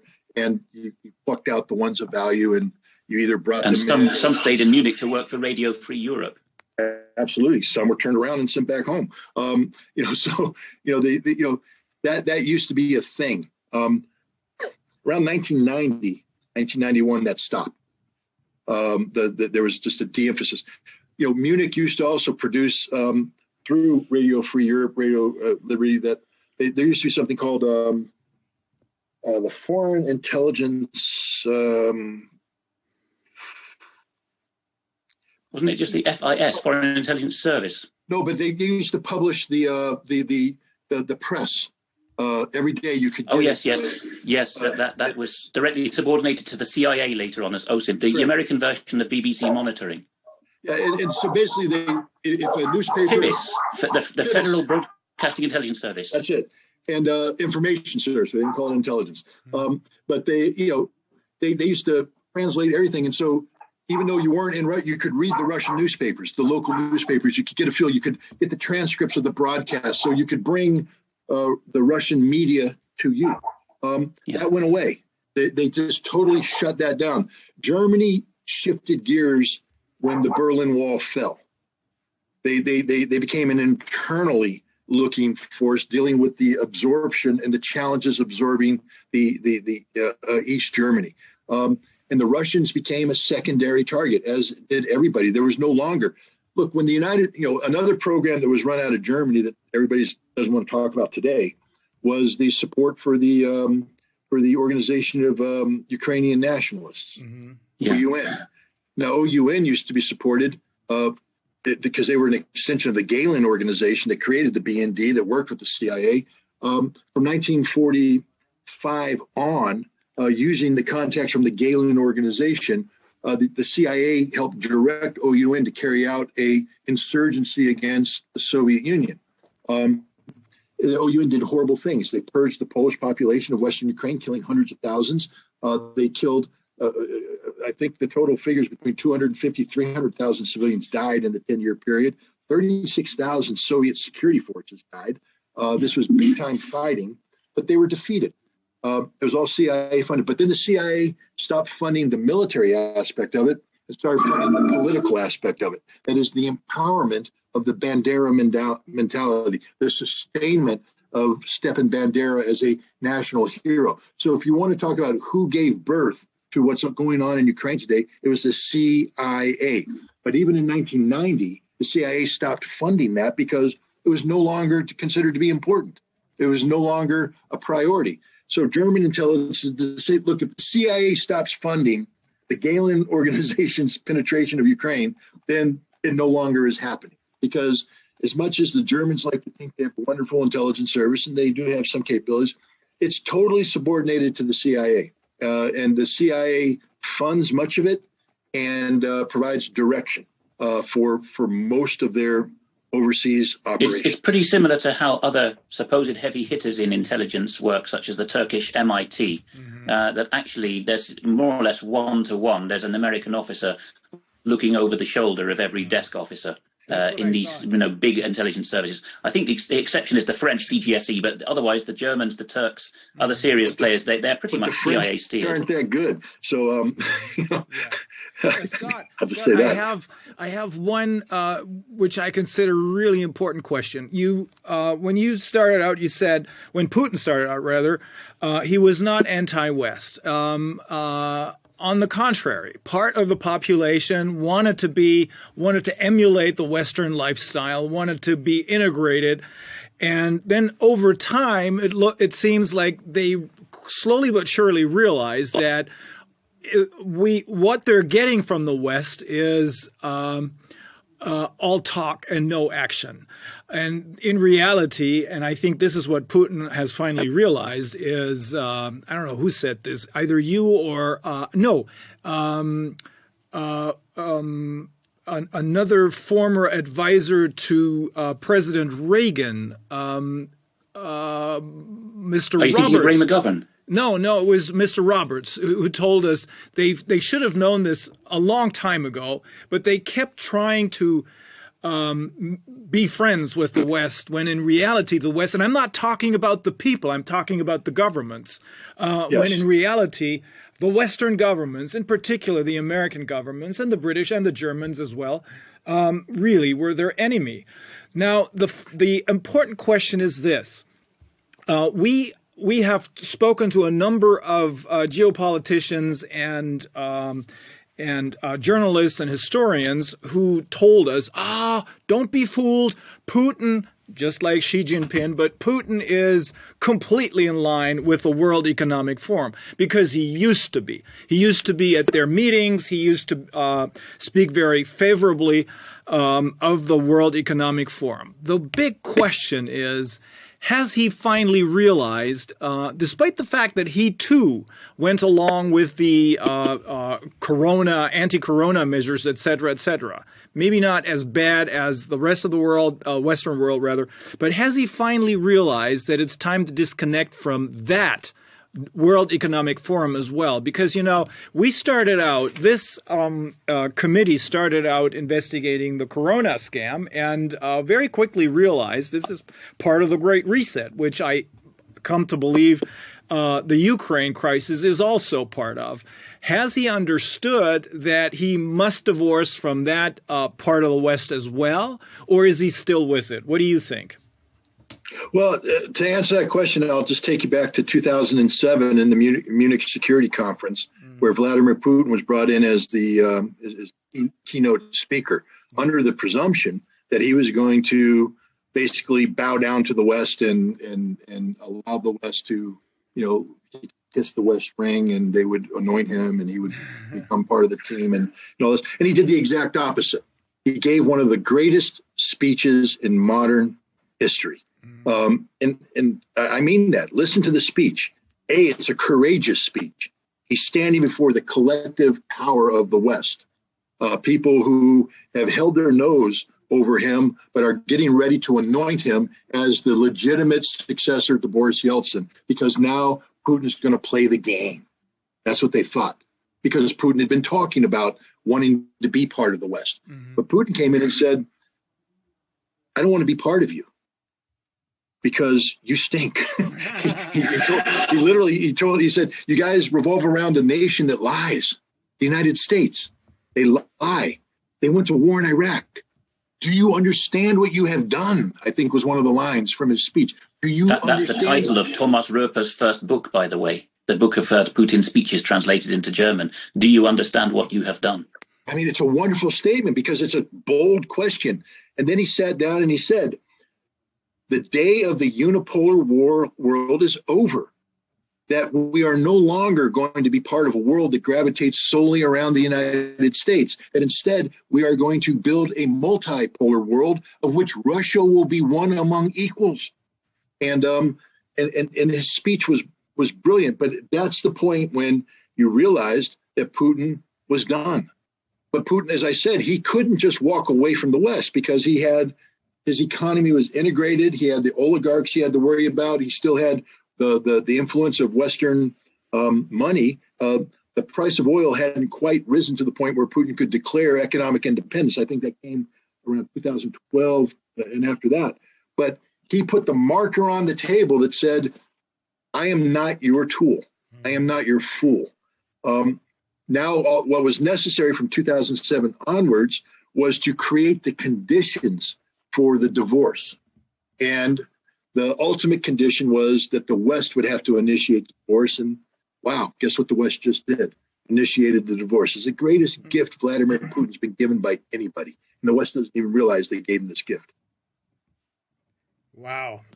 So a great deal of Western petulance. Mm-hmm. Why do you think he played along, or at least that's the impression that we have, he played along with this corona hoax in his country? Well, I can't comment on that. I think, in terms of, I think a lot of political pressure was brought to bear by the perception of a pandemic threat that had to be handled. And again, Putin is not a dictator. He's a political animal, and he's held hostage to the same fears that every other population had. He also had the requirement of how do you, when the world has defined the conditions for interaction to be, full vaccination programs, then how do you do this? And he decided that he was going to have a Russian vaccination program, not to be reliant on the West, et cetera. But ultimately, at the end of the day, to be honest, it's not something that I've spent a lot of time on. I would hesitate to speak with any authenticity about this. How's about this, Scott, as a working theory? Putin is known to be quite a germaphobe. He has in common with Trump that he's germophobic and teetotal. And it seems that he spent some of the initial months of COVID in semi-isolation and seems to have been almost paranoid that the Americans were out to get him through biological means. Could it be that he took one look at COVID and thought, this is a US biological attack on China that's blown back? And could it even be that with the current Ukrainian situation, he thought, if I don't act now, there will be the Russia-focused equivalent of the China-focused COVID biological attack from the same players?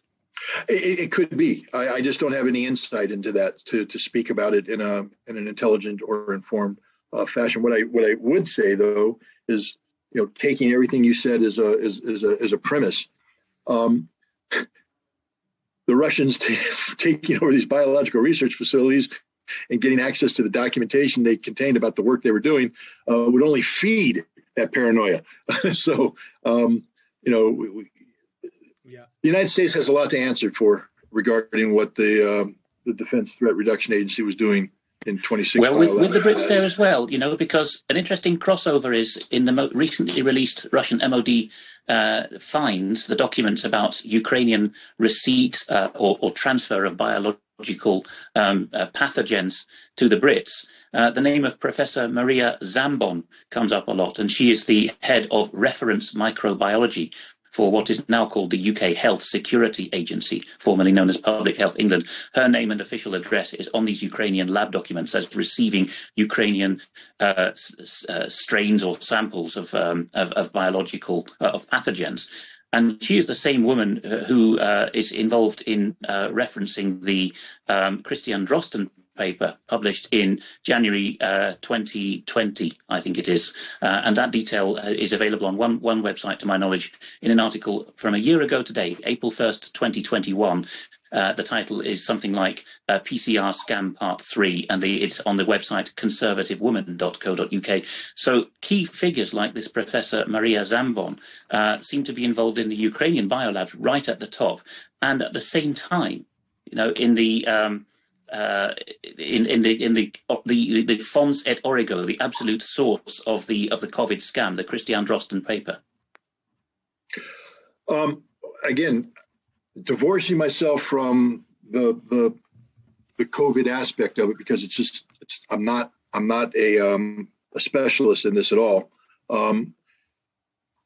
I can say that the special relationship isn't a special relationship.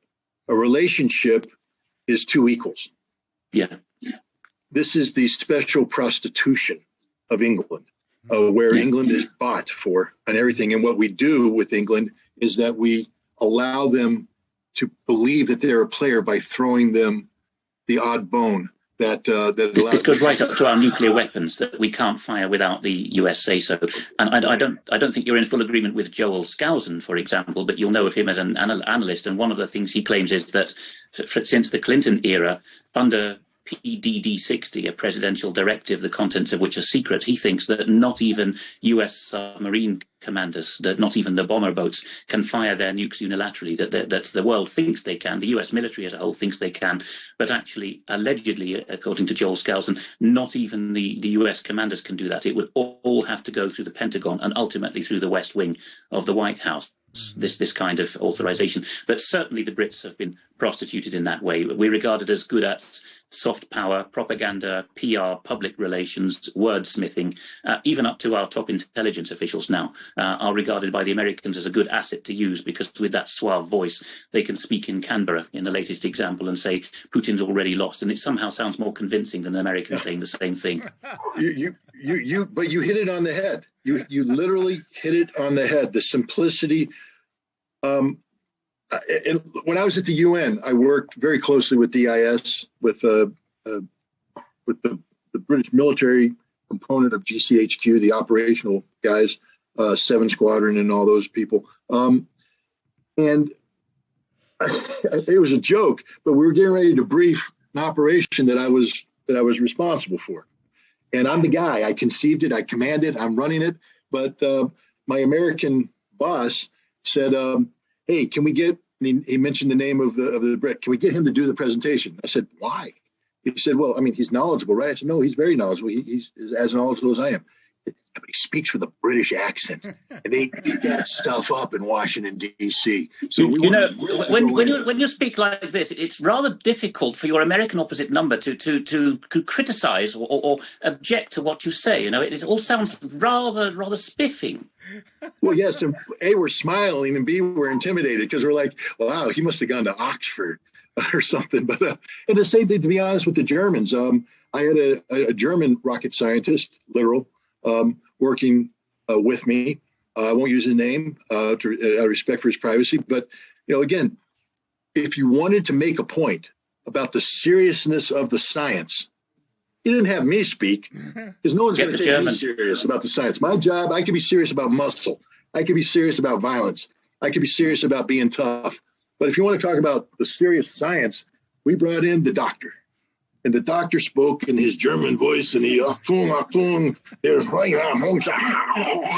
and everybody went, this isn't just a one-off. I mean, Henry Kissinger, there's all kinds of wacky theories about whether he represents Zionist interests or whatever, but a lot of people have testified that in private he has much less of that hammy German accent than in public, because it is the best cover imaginable for the fact that ultimately he represents the Cecil Rhodes Round Table, Anglo-domination of America. What's the best cover for that? Sound like a German villain.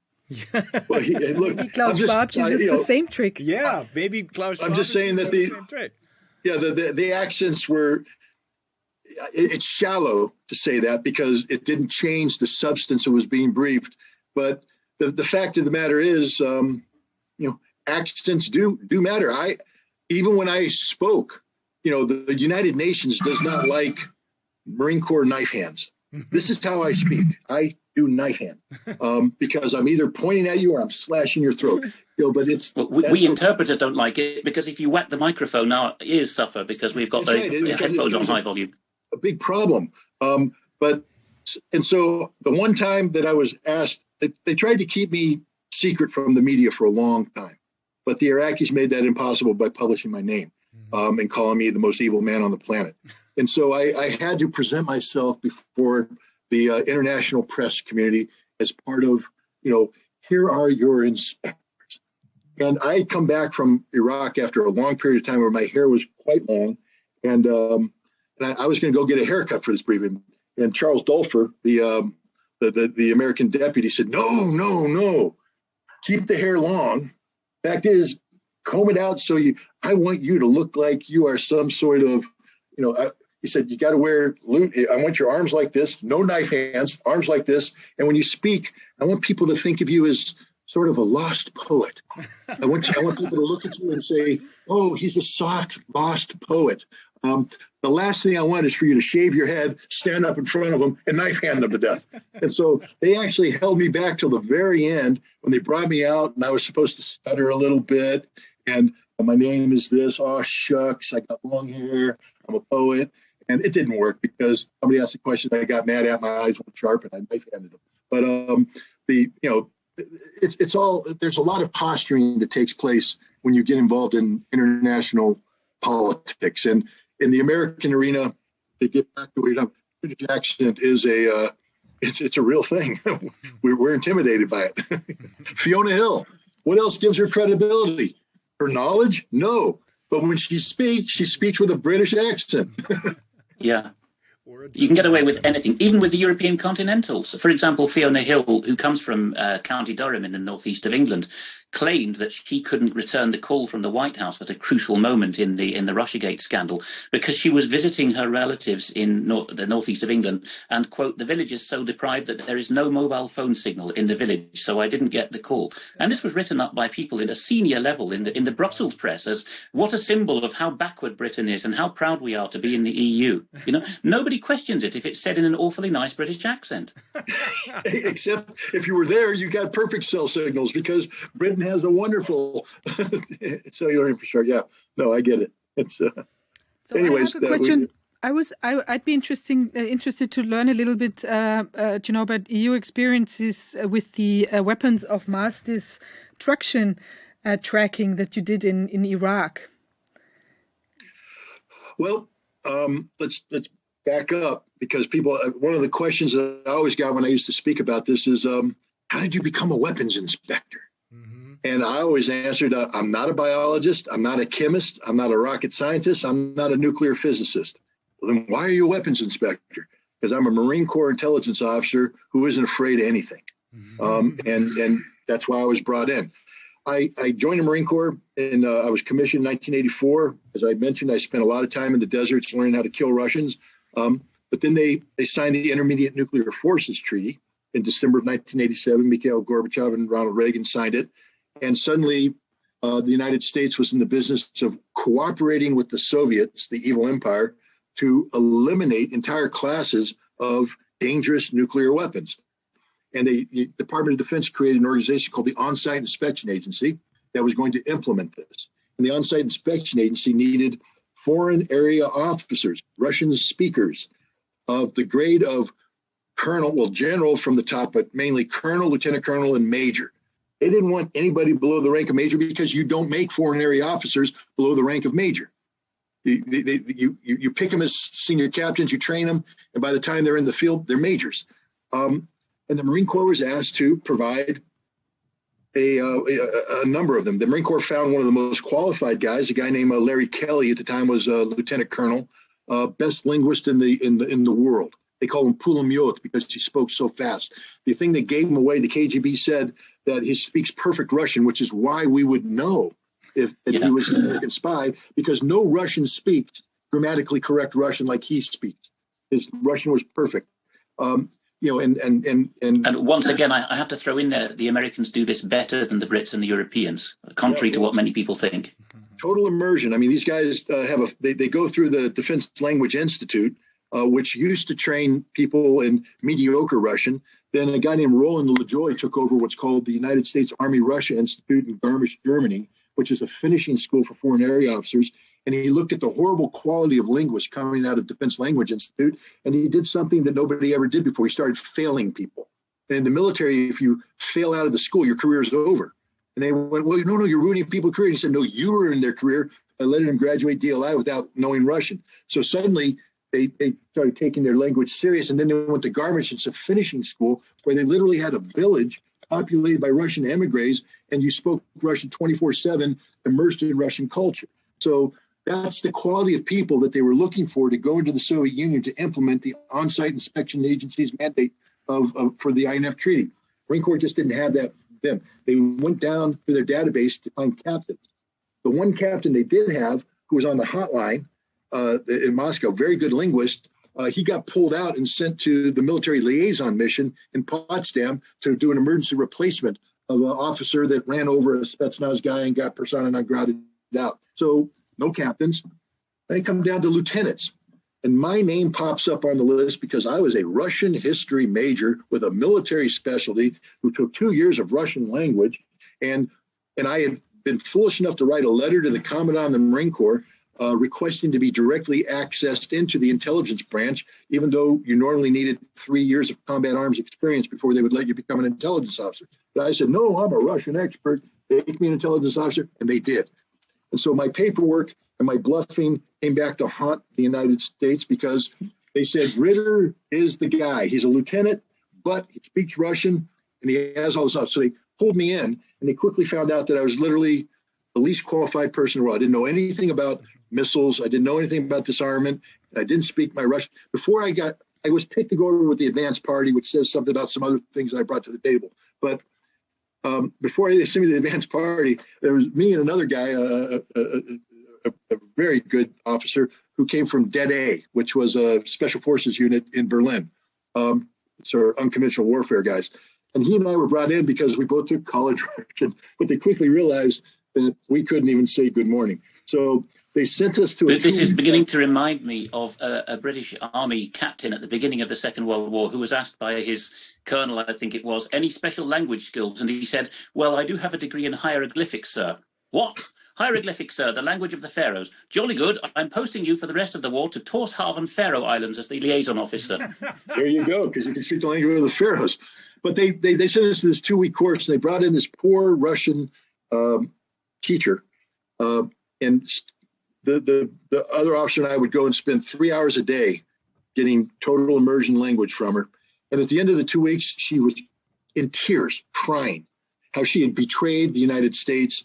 He had let the general down because me and this other officer were still the worst linguists the world has ever seen. But once I got over to the Soviet Union and spent 2 years living there, my Russian got better because you're living it every day. It's better. But I did that job for 2 years. And like I said, I got very good experience, on the ground experience in on-site inspection, which had never been done before. So I'm one of the guys literally writing the book on on-site inspection and then how intelligence relates to on-site inspection. When I finished with that job, it was in the summer of 1991. Saddam Hussein conveniently invaded Kuwait, and our focus became on how to evict him. Long story short, I got sent to General Schwarzkopf's headquarters in Riyadh, and I was given, because of my missile background, given the Scud portfolio. I spent the war working with SAS, American Special Operations, Air Force, trying to interdict Iraqi Scud missiles before they could be launched against Israel or the Gulf Arab states. The war ended. I had what's called a good war, meaning A, I lived, and B, I did well enough that I got good reports written about me. Then I was going to leave the Marine Corps because the Cold War was over. I was a Soviet guy, and the game had changed. There's no longer the military liaison mission, which was my dream, to go work in Potsdam spying on the Soviet group of forces, East Germany. That's gone. The posting to the embassy had stopped being where you evade the KGB to take photographs and became where you just simply go to diplomatic functions and become happy. And I just said, I don't want to do that. I joined the Marine Corps to be a warrior, not to be. And if the game is peace, then I need to go and do peace. But There's a movie, Al Pacino and The Godfather. Just when I tried to get out, they dragged me back in, and that's what happened. I got dragged back in to the United Nations. A colonel I worked for in the Soviet Union was now the chief of staff, director of operations of the United Nations Special Commission, which had been created by Security Council resolution to disarm Iraq's weapons of mass destruction. And I was brought in to create an intelligence unit because of my arms control experience, my experience with on-site inspection, intelligence, and my wartime experience. My job was to create this unit so that we could receive information about Iraq's weapons of mass destruction and turn it into actionable intelligence that inspectors could use on the ground. And what quickly happened is I became not just the guy receiving it and assessing it, but then I would write the operations and then lead the inspection. So I was literally a complete circle when it came to the inspection process. And I did that for 7 years. And I went into Iraq more than 40 times, 14 of which was as a chief weapons inspector. And I became well regarded, I would say, as a very professional inspector who was assiduous in the application of my job. I resigned in August of 1998 in protest over what I called American interference in the work of the inspectors, meaning that my job was to implement a Security Council resolution, not to facilitate unilateral American policy, especially when the policy objectives were no longer linked to disarmament, but rather using the disarmament process as a vehicle to achieve regime change in Iraq. Very similar to certain American figures walking into the OPCW in The Hague some years later and making naked threats. Absolutely. Well, they were more naked then because I think the one of the reasons why there's so much animosity between me and the United States is you couldn't threaten me. When I resigned, actually, I was getting ready. This is why they want the guys with expertise and also the guys with cojones out of there, because the guys wearing the suits or civilian suits or uniforms who wear the label expert have to be biddable. They have to be malleable, and if they are not either frightened or stupid, then you can't bend them to your will. So they have to go. Yeah, when I was going to resign, I was actually summoned by the CIA liaison to the U.S. mission in New York to his office. And he and I were, I can't say we're best friends, but we were friendly. We knew each other. We worked with each other very closely. And he liked me. I liked him. And he said, look, you got to, the National Security Council is called and they've asked that they get to talk to you before you resign. Could you at least give them that courtesy? I said, absolutely. So he put me on the phone with a very senior member. And they were begging me not to resign. It'll be the end of UNSCOM. We need you, da, da, da. And I said, well, but are you going to continue to interfere with the work of the inspector? And they said, well, what I said, it's a yes or no question. Are you going to continue to work? Because I can't be part of this. Well, Madeleine Albright did. I said, so the answer is yes, you're going to continue to interfere. Well, yes, our policy isn't changing. And I said, then I have no choice but to resign. And I hung up the phone. And the CIA guy looked at me and he said, just so you understand, that as soon as you walk out that door, our relationship changes. I'll like you as a friend, but you are becoming an enemy of the United States. And the FBI is going to blank you in the blank. He said, I'm just letting you know up front that that's about to happen. You make this decision out the door, the FBI is going to screw you. And I said, so be it. And I walked out the door, submitted my letter of resignation, and that night the FBI began their process of screwing me. They immediately, CBS Evening News, Dan Rather, breaking news. UN Weapons Inspector Scott Ritter, who has resigned, is under investigation from the FBI for spying on behalf of Israel. And it wasn't just spying. These are espionage charges that carry the death penalty. Serious. Well, you've outlived both Albright and Rather so far, haven't you, Scott? I'm doing all right. But the point is, they try to intimidate you. They literally play the game of intimidation. But that's it. But the thing that I came out of the inspection process with was absolute knowledge about Iraq's weapons of mass destruction programs. I mean, I hesitate to say that as an intelligence officer because nobody, but as much as anybody could understand Iraq's weapons of mass destruction programs, I did, both from the Iraqi side, because I had investigated them for 7 years and had met with the highest levels of their leadership right below Saddam Hussein on down. I knew all of their scientists. I've been to all of their facilities. I've read all of their documents. I access to all of their contracts, even the ones they didn't think we had access to. I knew that. And then I also knew what the world knew, because I was the senior liaison to DIS, to D&D, to Jordanian intelligence, to Israeli intelligence, where this notion of me spying for Israel comes in, French intelligence, everybody who was anybody in the Iraq WMD game. The data that came to the UN came through me and was turned into inspection data. So I knew everything anybody knew about Iraq's WMD, which is why I was comfortable when George Bush started to build the case for war, saying Iraq has reconstituted its WMD and had retained WMD. I was comfortable saying, what WMD? Because when I left, there wasn't any. We were monitoring the totality of their industrial infrastructure. They weren't building WMD. We knew it. We had accounted for 90 to 95% of their known WMD capability. And what we couldn't account for wasn't because they were hiding it, but because it had been blown up, or buried, or dispersed. And the big things we're worried about, for instance, biological growth media, it doesn't last forever. It ages out, and they had last bought it in 1990. Even a non-specialist like me, the first thing I was told when I joined the GCHQ CBRN team is biological is the most difficult to weaponize. You cannot keep stocks for any length of time. Well, the Russians never weaponized, or the Iraqis never weaponized it. They put it in a weapon. That's not a weapon. To turn a biological agent into a weapon, you have to be able to disperse it, either as a dry powder or as an aerosol. The Iraqis were never able to master dry powder technology, and their botulinum toxin, which could have been dispersed as an aerosol, instead was put into a ballistic missile warhead as a canister with liquid sludge. And the only way it would kill you is if that warhead actually came down and hit you on the head. Because if the warhead missed you, it would hit the ground, break open, and the sludge would seep into the earth. And it's not going to, unless you pick it up and start lapping it up, you're not going to get sick. So they didn't have a biological weapon. And so, but now, Colin Powell is waving the vial of talcum. Actually, Scott, I think that claim has now been made in the Skripal era with the unfortunate victim, Dawn Sturgis, wasn't it? And her partner is said to have found a perfume box by the side of the road, unwrapped it and sniffed it. And that's supposedly where this aerosolization came from. Well, who knows what's going on with that. I just, again, all I can say about the Skripal affair, because I'm not an expert in it, is if it's the world's most deadly substance, it's not very deadly. That's all I'm going to say. And the same thing with Navalny, was apparently attacked by it, and he's still alive.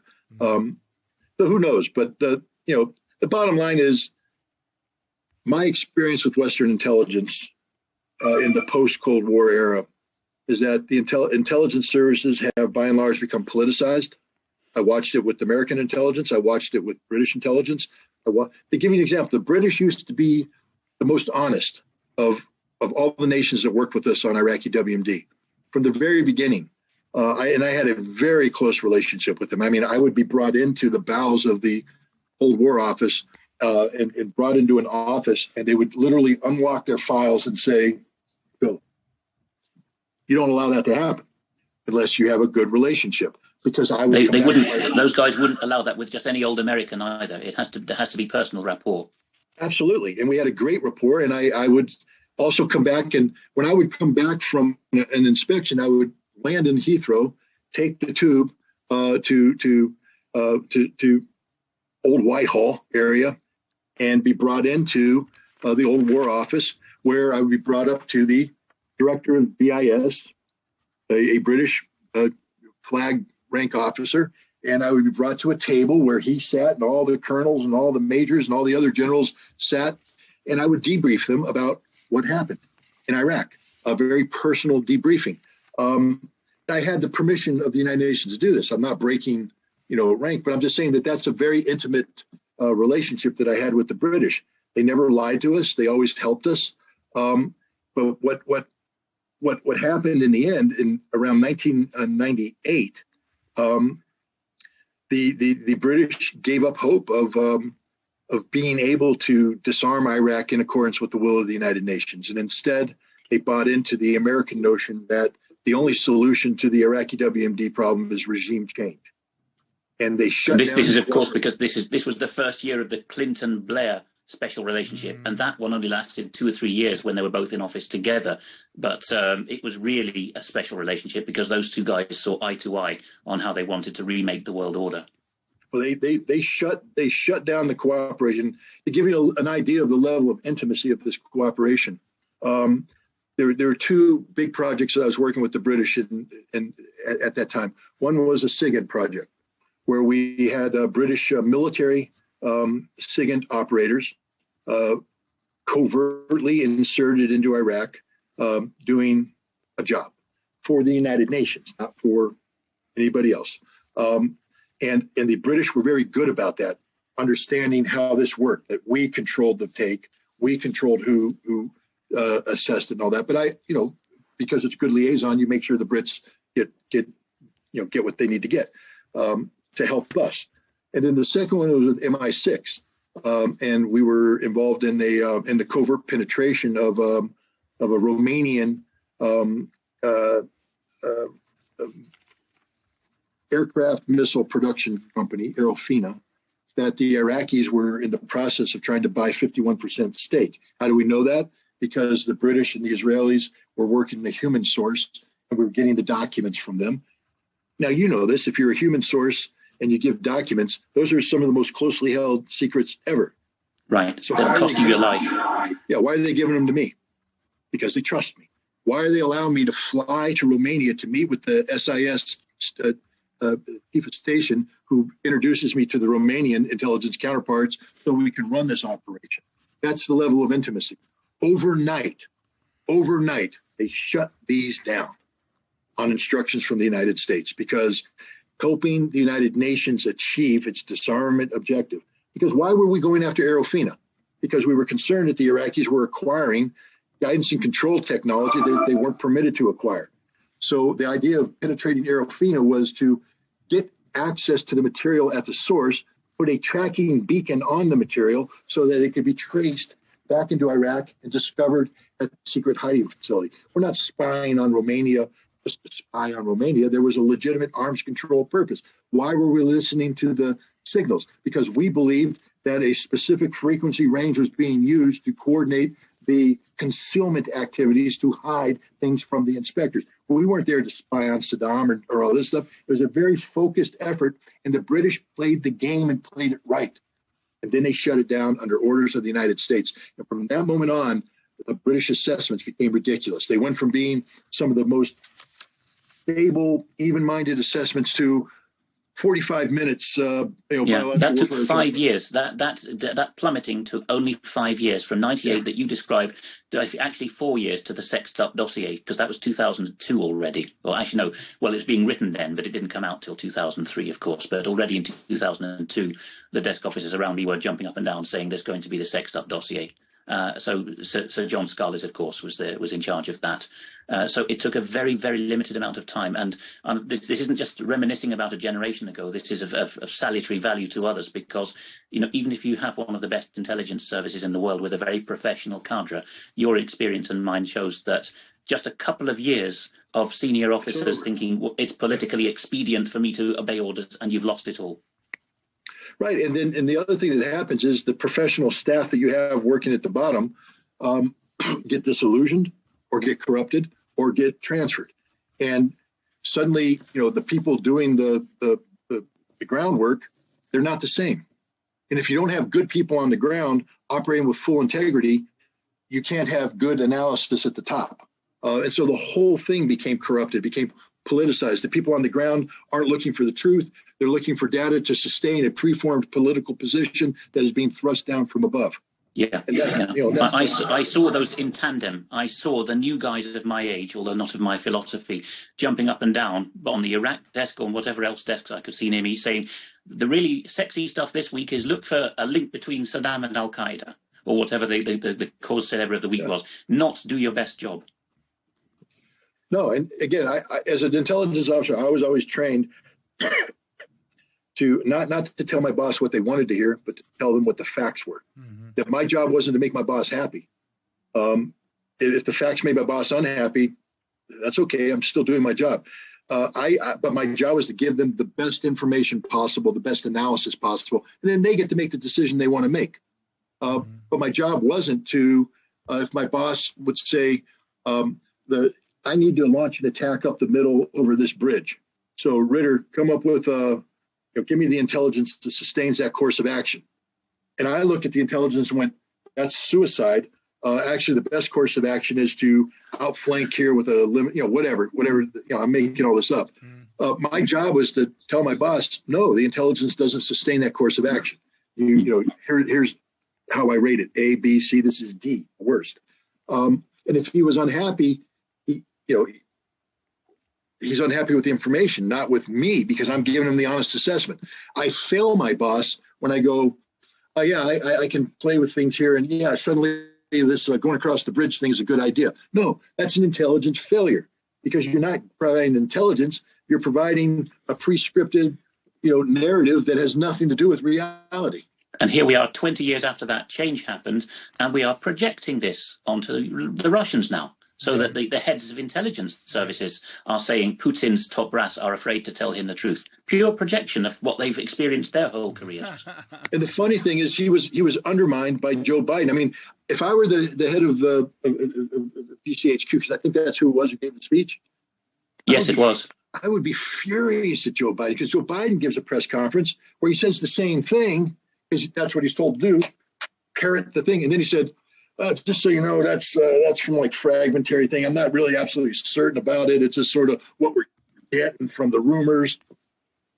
The head of GCHQ just put his entire professional reputation on the line, spewing this nonsense, and Biden cut him off at the knees, which is what the Americans always do. We cut everybody off at the knees. Allow me one other question, because both of you alluded to Christopher Steele and the famous dossier. What is it with that dossier? Is it all fake, or was he paid to write it up, or what is it? Alex, you want to take the lead on that? And then I worked with Steele for 2 or 3 years pretty closely. He wasn't a fantastically corrupt man in my time. I don't know about now, but in my time, his motivation was pleasing his bosses, most particularly Sir Richard Dearlove, who succeeded Scarlett, the sexy dossier Iraq war guy, as head of MI6. So we're talking about the late 2000s now.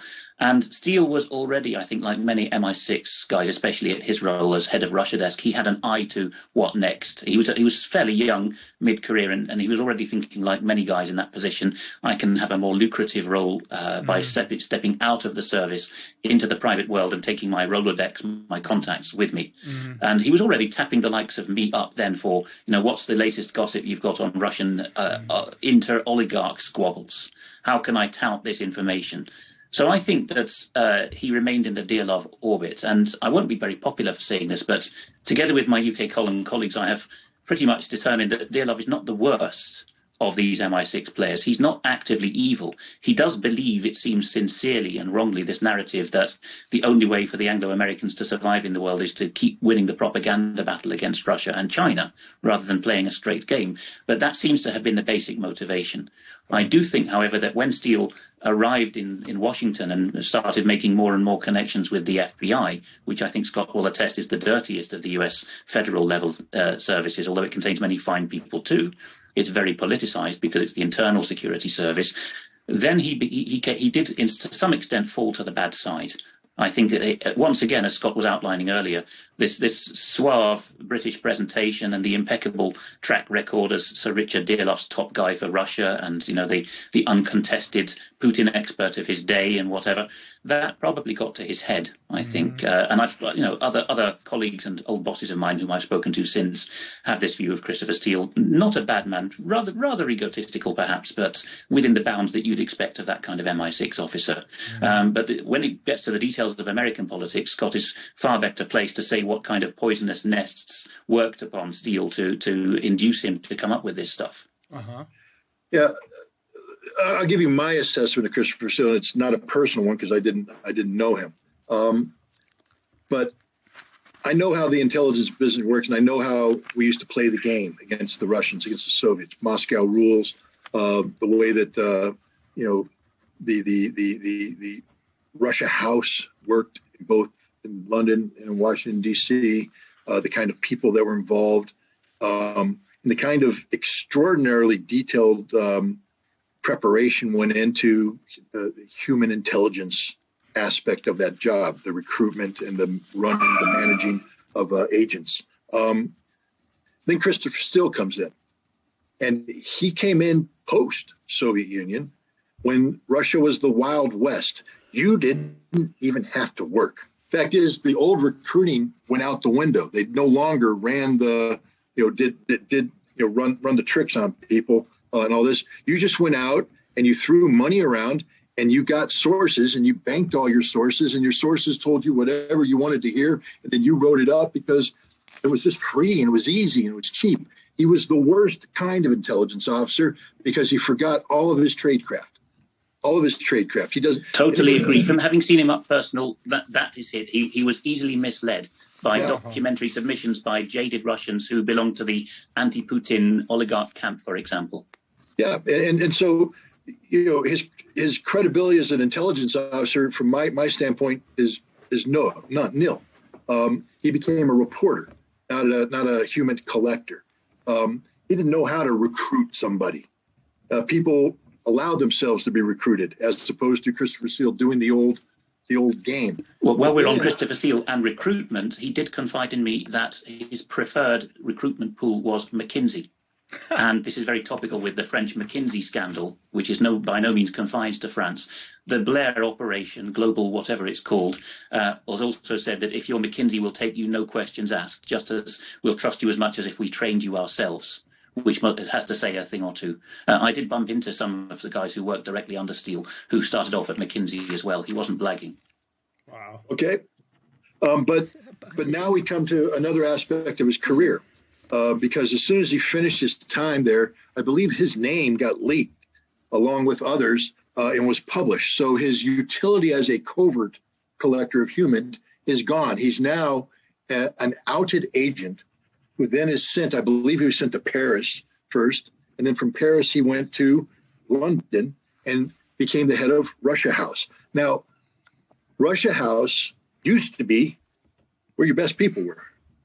Why would you take a guy who has no street credibility in Russia, has no active human management skills, who has been outed and forced into management at a level beyond which he is actually capable of operating competently, and you make him head of Russia House?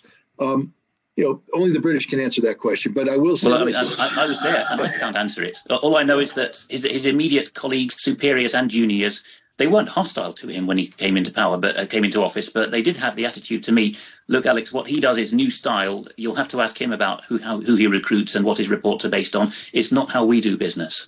New style, I like that. But I'm going to steal that one. Thank you. No, but what happened is he got involved. I believe he became the lead MI6 investigator on the assassination attempt of Lifchenko. That was his first few months in office. Yes, that was when we were very close to him. Yeah. But now, when you study Lifchenko, and you realize that he was one of the things he was doing, in addition to being a source of information to British intelligence and Spanish intelligence and everybody else, he also was running on behalf of an oligarch an intelligence business operation. He created. Yeah.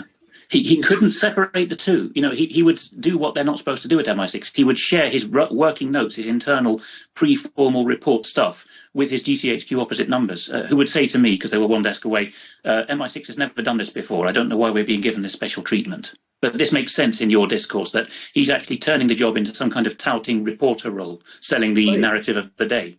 And when Lifchenko died, almost immediately afterwards, Steele leaves the service and creates Orbis. And I view Orbis as nothing more than Steele taking over Lifchenko's business and using because all of his sources are the same ones that Lifchenko had developed. Christopher Steele didn't bring anything new to this operation. You talk about bringing the Rolodex. He's bringing in all of the business contacts, intelligence contacts, mafia contacts that Lifchenko was running on behalf of the oligarch. So that's it. And there was, in fact, a crucial meeting on who done it, I think in mid-November, just after Litvinenko died, mid-November 2006, because he died on the 1st of November, if memory serves right.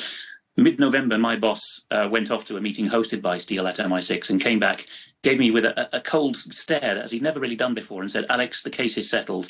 It was Lugovoy who poisoned him." Which was not my boss's position until he'd been to that meeting. So the narrative was sold. You will accept this. Yeah, and then, but Steele, now remember, Levchenko's business model wasn't a genuine intelligence business operation.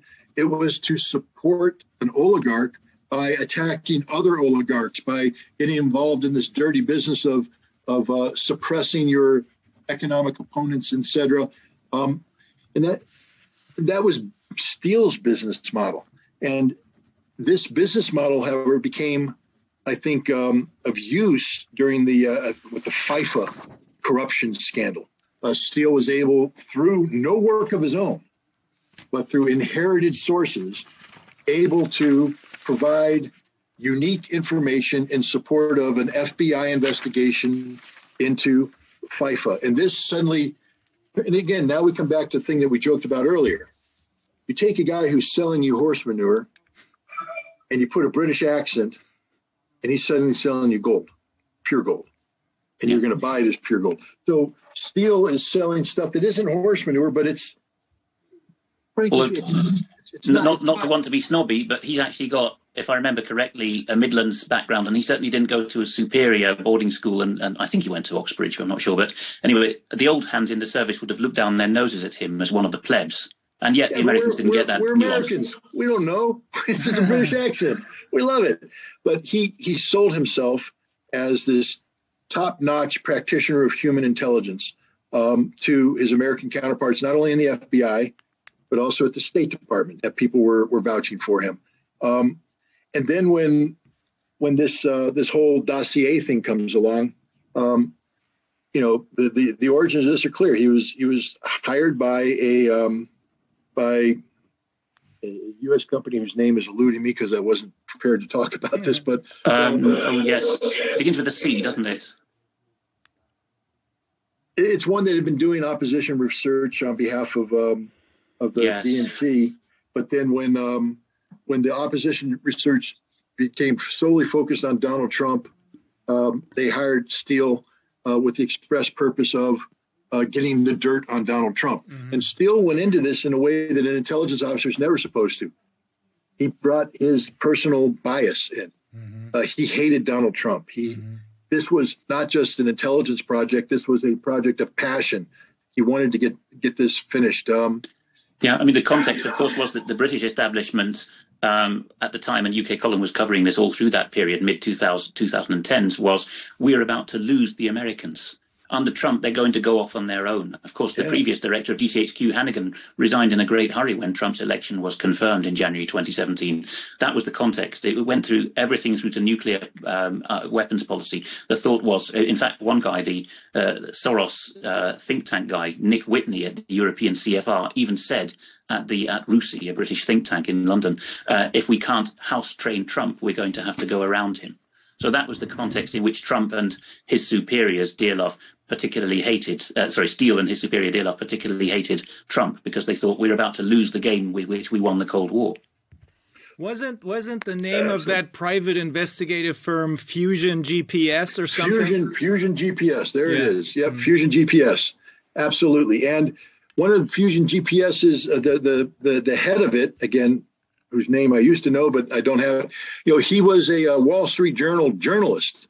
His specialty was taking business intelligence and weaponizing it into the media to achieve a discernible. The absolute opposite, Scott, of what you did, because you did what was known as sanitizing, taking all the juiciest bits out of intelligence and making it duller. And of course, what journalism does is sexes things up. And that's exactly. And so one of the whole things that Christopher Steele was involved in, that the narrative shows that he was doing this in the fall, was selling his product to the media. Remember, he'd have Fusion GPS would organize get-togethers with various journalists, and then Christopher Steele would brief them, and some of them bought into it, some of them didn't buy into it, etc. That took place in the fall. But what's interesting about this is when you take a look at when Steele first brought out his initial reports, everybody says, oh, nobody paid attention. Now we found out that everybody paid attention. The FBI received these, the FBI acted on them. But, Senator Reid, who was at that time either the Speaker of the House or I think he was not Speaker of the House, the Senate Majority Leader. Yeah, from Nevada. He actually received something from the FBI. And the reason why I say the FBI is that when he took it and he confronted the head of the CIA in a meeting in early August, they told James Comey that you needed to. Reid wrote a letter where he specifically chastised the head of the FBI for not getting on board, not doing what needs to be done to make this source available. And the question is, what source? It's not a CIA source. So this isn't the Russian double agent that the CIA director Brennan was running in violation of everything, feeding Obama intelligence written by the Kremlin, fed to him through this double agent to influence Obama's action. It wasn't this, because that was via CIA only. This was the FBI, and the only information this time of that character, especially information that dealt with the guy who traveled to Russia. He was the one who got his phone. Was it Denisov? No, it's an American. Yes, who wrote that fantastic book? Yes, the Cypriot guy, Papadopoulos. No. The one who the FISA warrants were. Li Bing, something like that. He was arrested, right? Well, no, he was exonerated. He was. He's the one guy that walked away with this thing totally exonerated. He's the guy that got approached by the Russians in New York, and he worked with the FBI as a cooperating witness that ended up getting these two Russians arrested. And then he traveled to Moscow in July, and he met with people. And Christopher Steele wrote this up, as he was, that he was meeting with, the top people coordinating on the release of the WikiLeaks stuff, and it was all a lie. But Steele's write-up of this made it from the FBI to Reid, and Reid references it in his letter, so you know that it's the Steele dossier. And this is the earliest infusion of the Steele dossier for political purposes that most people ignore now, because everybody talks about what happened in the fall when the FBI fired him from his contract. But the fact that the FBI claims that's when they first started receiving this information.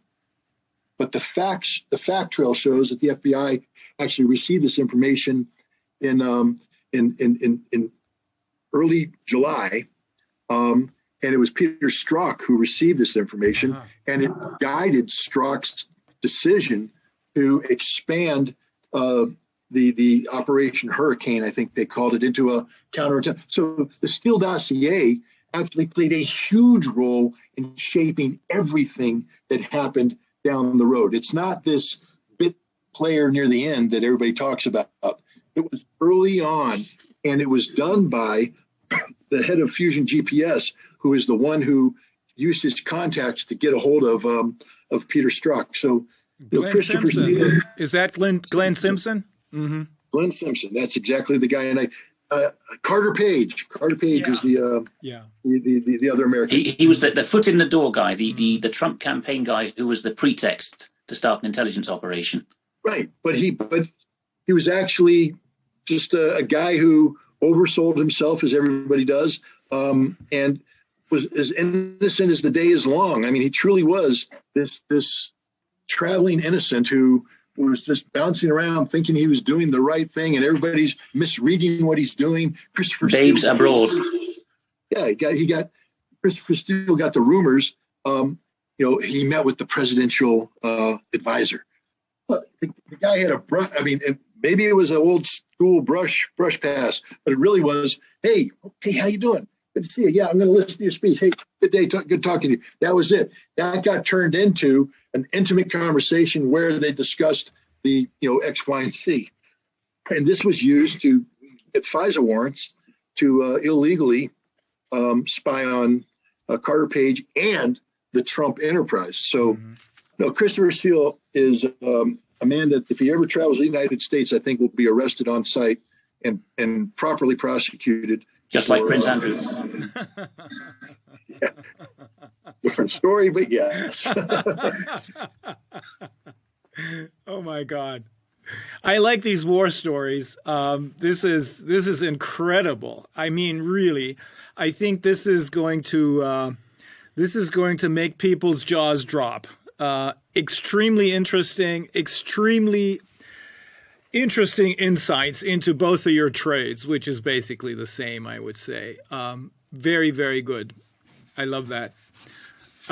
It's a very dark subject, but you made it a very light one, and you're still able to make fun of it.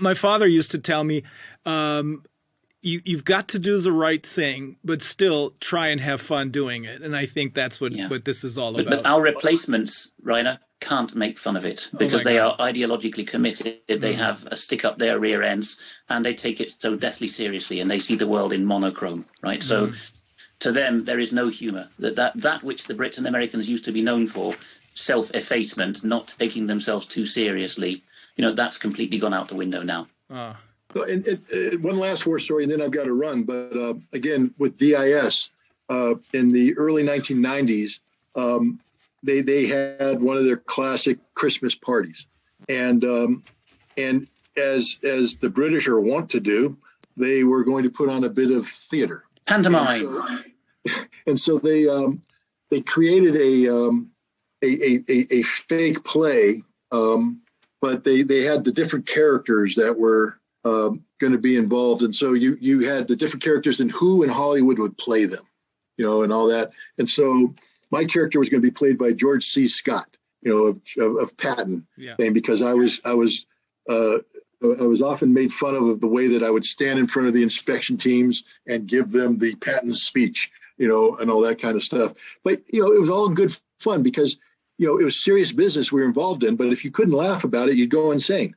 You had to laugh about it. You had to have fun. You had to be human. You had to be able to make fun of people and take fun being directed at you because it wasn't meant to hurt. It was meant to bring joy, actually, to people. Right. So our replacements have gone insane on the job, and that's why they can't laugh at themselves. Yeah. I don't disagree with you at all.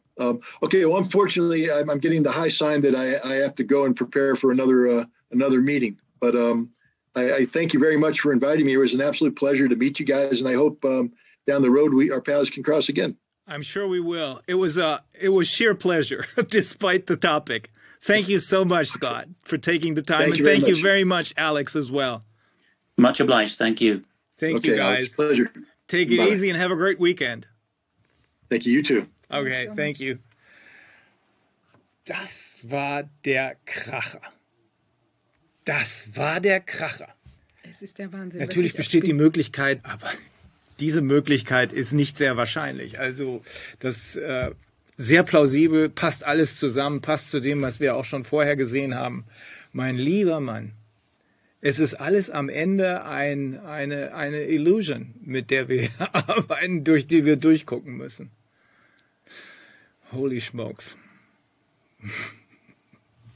Ja, also sind wir am Ende einer, wie ich finde, äußerst gelungenen Sitzung. Bitte? Ja, wir haben noch, ja, richtig. Wir hätten ja jetzt eigentlich noch die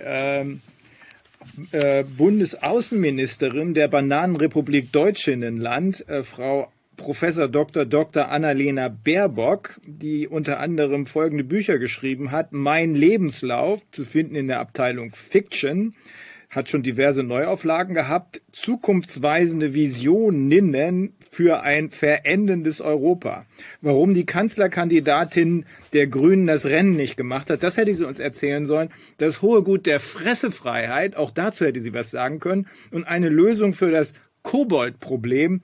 Wo kommt das eigentlich her und warum wir koboldfreie Batterien brauchen? Warum wir einen Spitzensteuersatz von 45 € brauchen und wie sie den Innovationsstandort Deutschland stärken will. Irgendwie hat sie es nicht geschafft, weil ich glaube, sie ist immer noch damit beschäftigt, einen Eimer Wasser ohne fremde Hilfe umzukippen. Schade. Ja, trotzdem haben wir heute eine gute Sitzung gehabt. Absolut fantastisch eben. Wirklich absolut. Sehr spannend. Ja. Und auch schön, dass die beiden so gut gelaunt waren. Ja, und wir haben noch ein paar für das Wochenende noch ein paar Einspieler, und zwar ein kurzes Video von unserem Freund, dem kanadischen Pathologen, der war auch schon mal hier, Roger Hodkinson.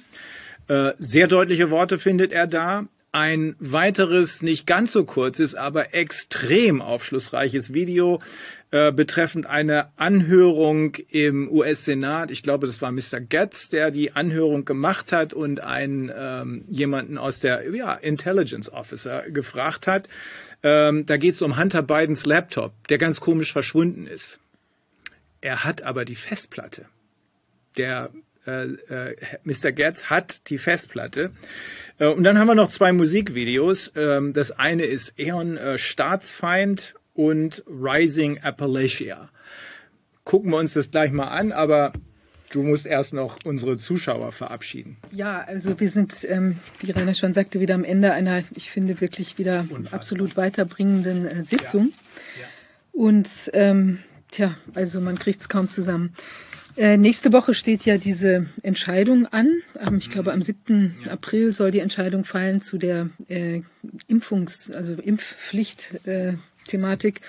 Ich bin ja mal sehr gespannt, was dabei herauskommt. Also wir haben noch was, ich denke, in den nächsten paar Tagen wird sich da noch einiges tun an Aktionen, die wir machen, um die Leute nochmal darauf aufmerksam zu machen, dass das keine gute Idee ist und auch eben die Entscheidungsträger darauf aufmerksam zu machen. Für die ist es erst recht keine gute Idee. Die sind alle dran wegen vorsätzlicher Tötung. Absolut. Also das ist tatsächlich ein größeres Problem. Ich würde mir da die Finger nicht blutig machen wollen. Mhm. Ja, also kommt ein bisschen was und ansonsten vielen Dank fürs Zuschauen und wir können unsere Arbeit nur machen, wenn wir auch dabei unterstützt werden.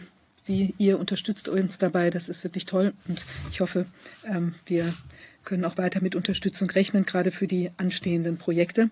Und Open Media machen ja hier die technische Übertragung und machen das auch auf Spendenbasis. In diesem Sinne wünschen wir auch viel Spaß oder, wie will man sagen, Erkenntnisgewinn bei den Filmen, die wir gleich noch zeigen und wünschen einen erfreulichen Freitagnachmittag und ein schönes Wochenende. Bis nächste Woche dann. Schönes Wochenende.